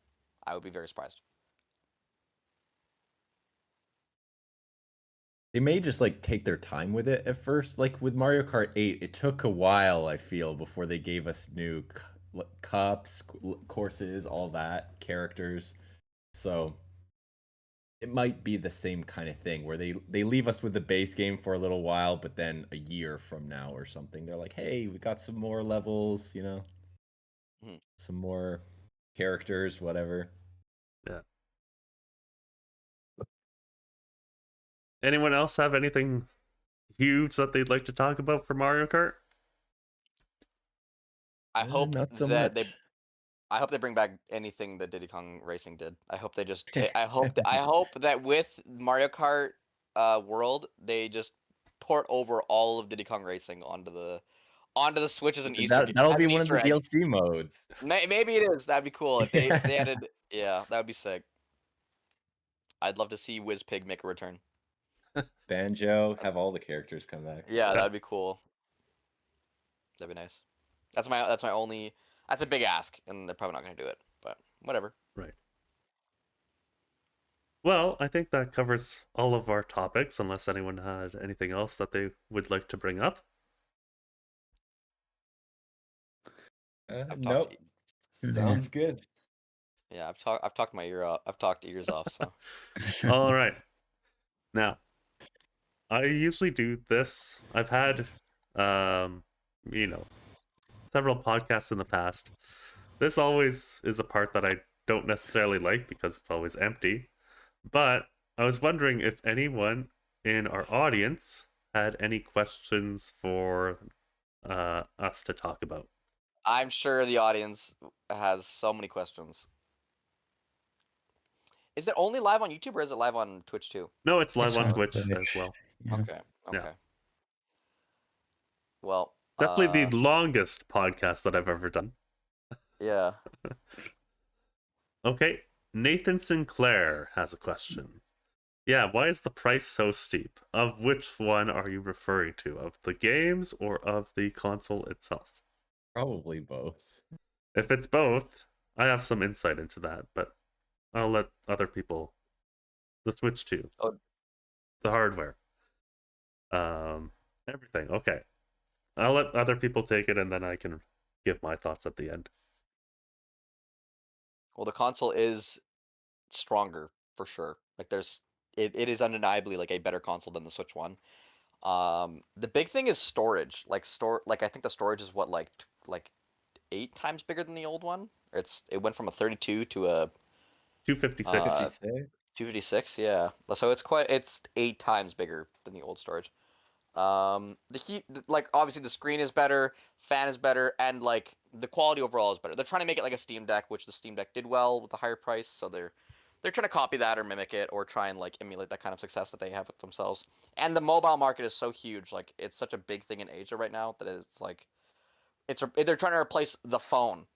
It's like that huge. So I don't know the price spike for the games though. I have no, besides the fact that the quality of the games is going up.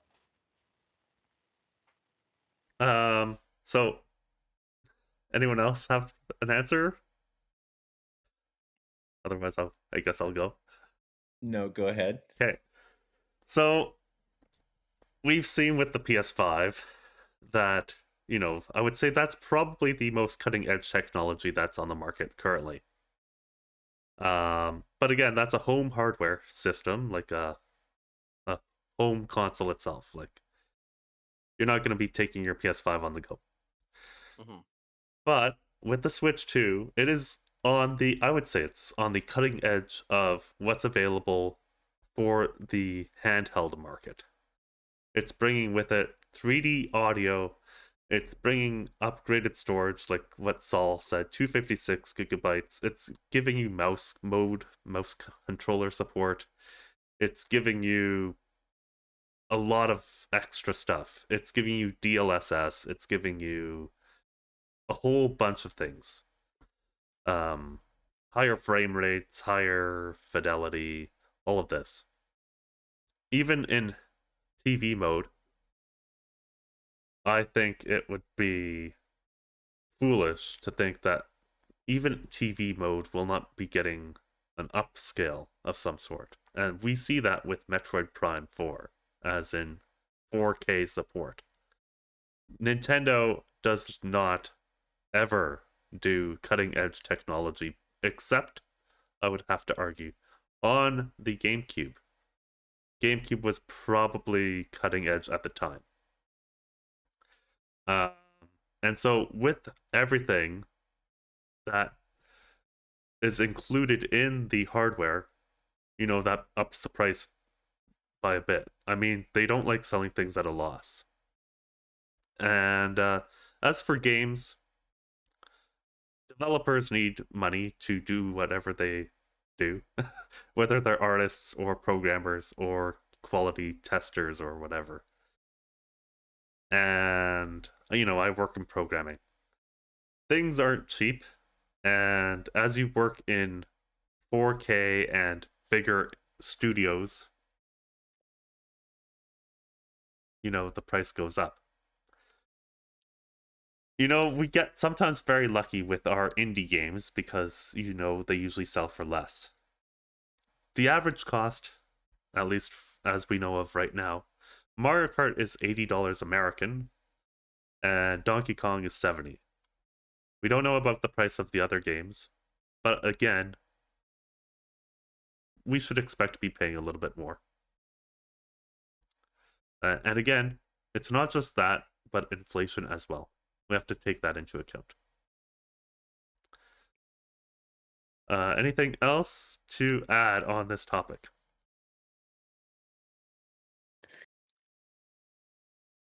I don't have an answer for the price of anything. I mean, like clearly we can see it's like a stronger console than the Switch 2, so I can understand. Like it might be a little more expensive. That's just how like the way it goes. Like obviously, as things get stronger, you're gonna pay more for more.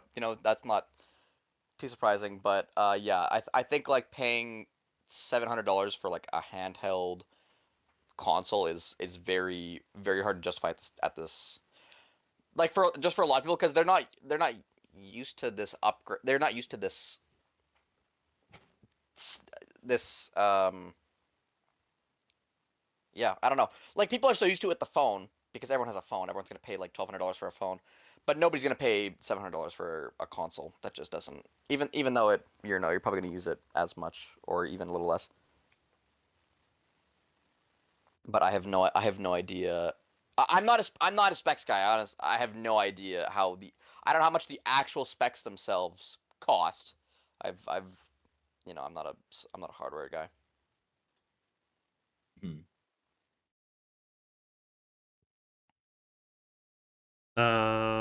Let's see. Do we have another question? Yes. I'm not seeing a lot of questions in chat currently. A lot of interesting people are chatting, but and bringing up good points, but I do not see any questions currently. That's how she goes.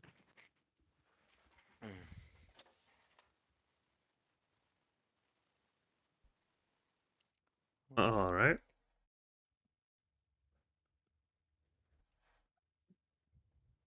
I've heard some people are gonna buy 2 Switches. What do you think of that? I would probably do that if well, we'll see. I think it could be justifiable. Whether as a gift or give someone a loved one a present. As for someone hoarding too, I don't know. I don't see that being possible or a reality. I mean, someone could, in theory, take one with them on the go and then leave the other one at home, but I just don't see that being a very likelihood.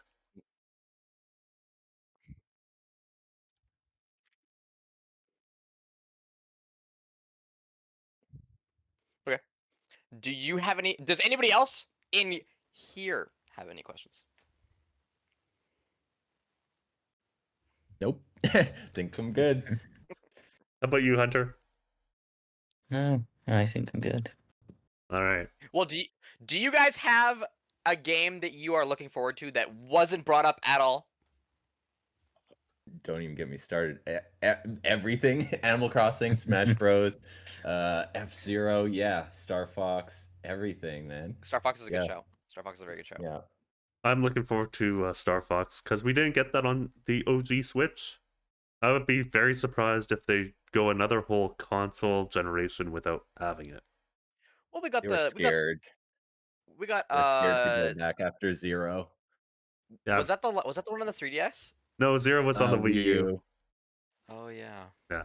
Because the one on the 3DS was quite good. I think it was just a remake though. It was Yeah, a remake 64. of 64. Yeah. Yeah, what other games would I anticipate? I don't know. I'm looking forward to Kid Turok Icarus. and Kid Icarus is a good one. Yeah. Smash Bros. Whenever it comes. I'm just hoping they do Street Pass. I hope they bring back Street Pass. That would sell me alone. Street Pass. If they came out with Street Pass, I would seriously buy the console on the spot. Or if they had exclusive rights to Turok and Okami, then it would be a no-brainer. It'd be my Amazon shopping list like right now. Why Street Pass? Like, what about Street Pass? It's makes you just so nice. amped There's so many people who have, I don't know. It's just a little quirky. It's like PictoChat. It's cool. It It's just, cool. Yeah. It just gives that little bit of character that you kind of miss because right now, can you make like what does your me on your Switch do? Like how do you interact with people using the Switch One? Besides, is there Miiverse? Tomodachi Life on the Switch. Yeah.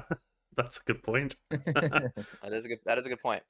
So I guess they are doing that, but I don't know. I like seeing people's like when I had my 3DS, it was like, oh, I can see your me in my plaza.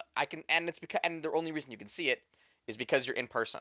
And this goes back to like me talking about how like I like I like social interactions in person. I really like if I went to Next Level, which is the video game store that was at my house, I would bring my 3DS because the game shop owner had every single puzzle piece for his Street Pass, and then you get to see all the other people that are also in the store, and you get to interact with them.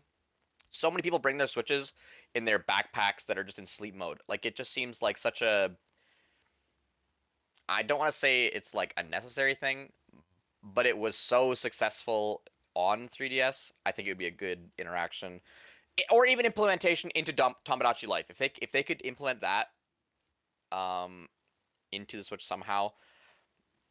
I don't know, just to give you more character, because right now it feels like if you're gonna play on Tomodachi Life, your me isn't doing anything.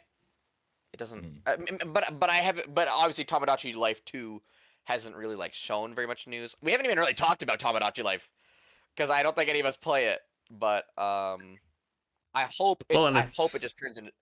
I hope it's Street Pass 2. It's a Switch 1 game, so try to keep Yeah. this more centered around the Switch 2 rather than Yeah. talking about old. That's- Well, not necessarily old games, but like Switch 1 titles. Yeah. Well, yeah. I don't think I have any of the games I'm looking forward to besides the two aforementioned, I guess. Yeah. That's pretty much it. That's all I got. Sweet. Well, where can people find you at?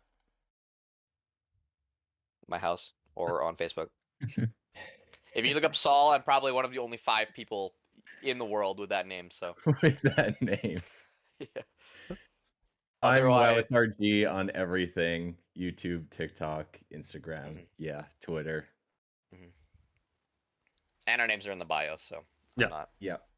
Everything's in No. bio. Yeah. Thank you everyone for joining me. Huge thank you to my special guests. Maybe we'll have them on again. Lovely to have you.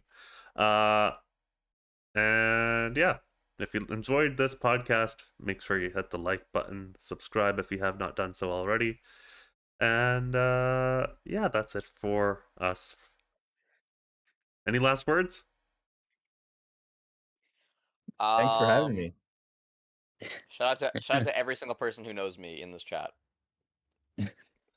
They are the audience for sure. So shout out all of them. Yes. Thanks for having me here, and thanks for everyone who joined us today. All right. See you later.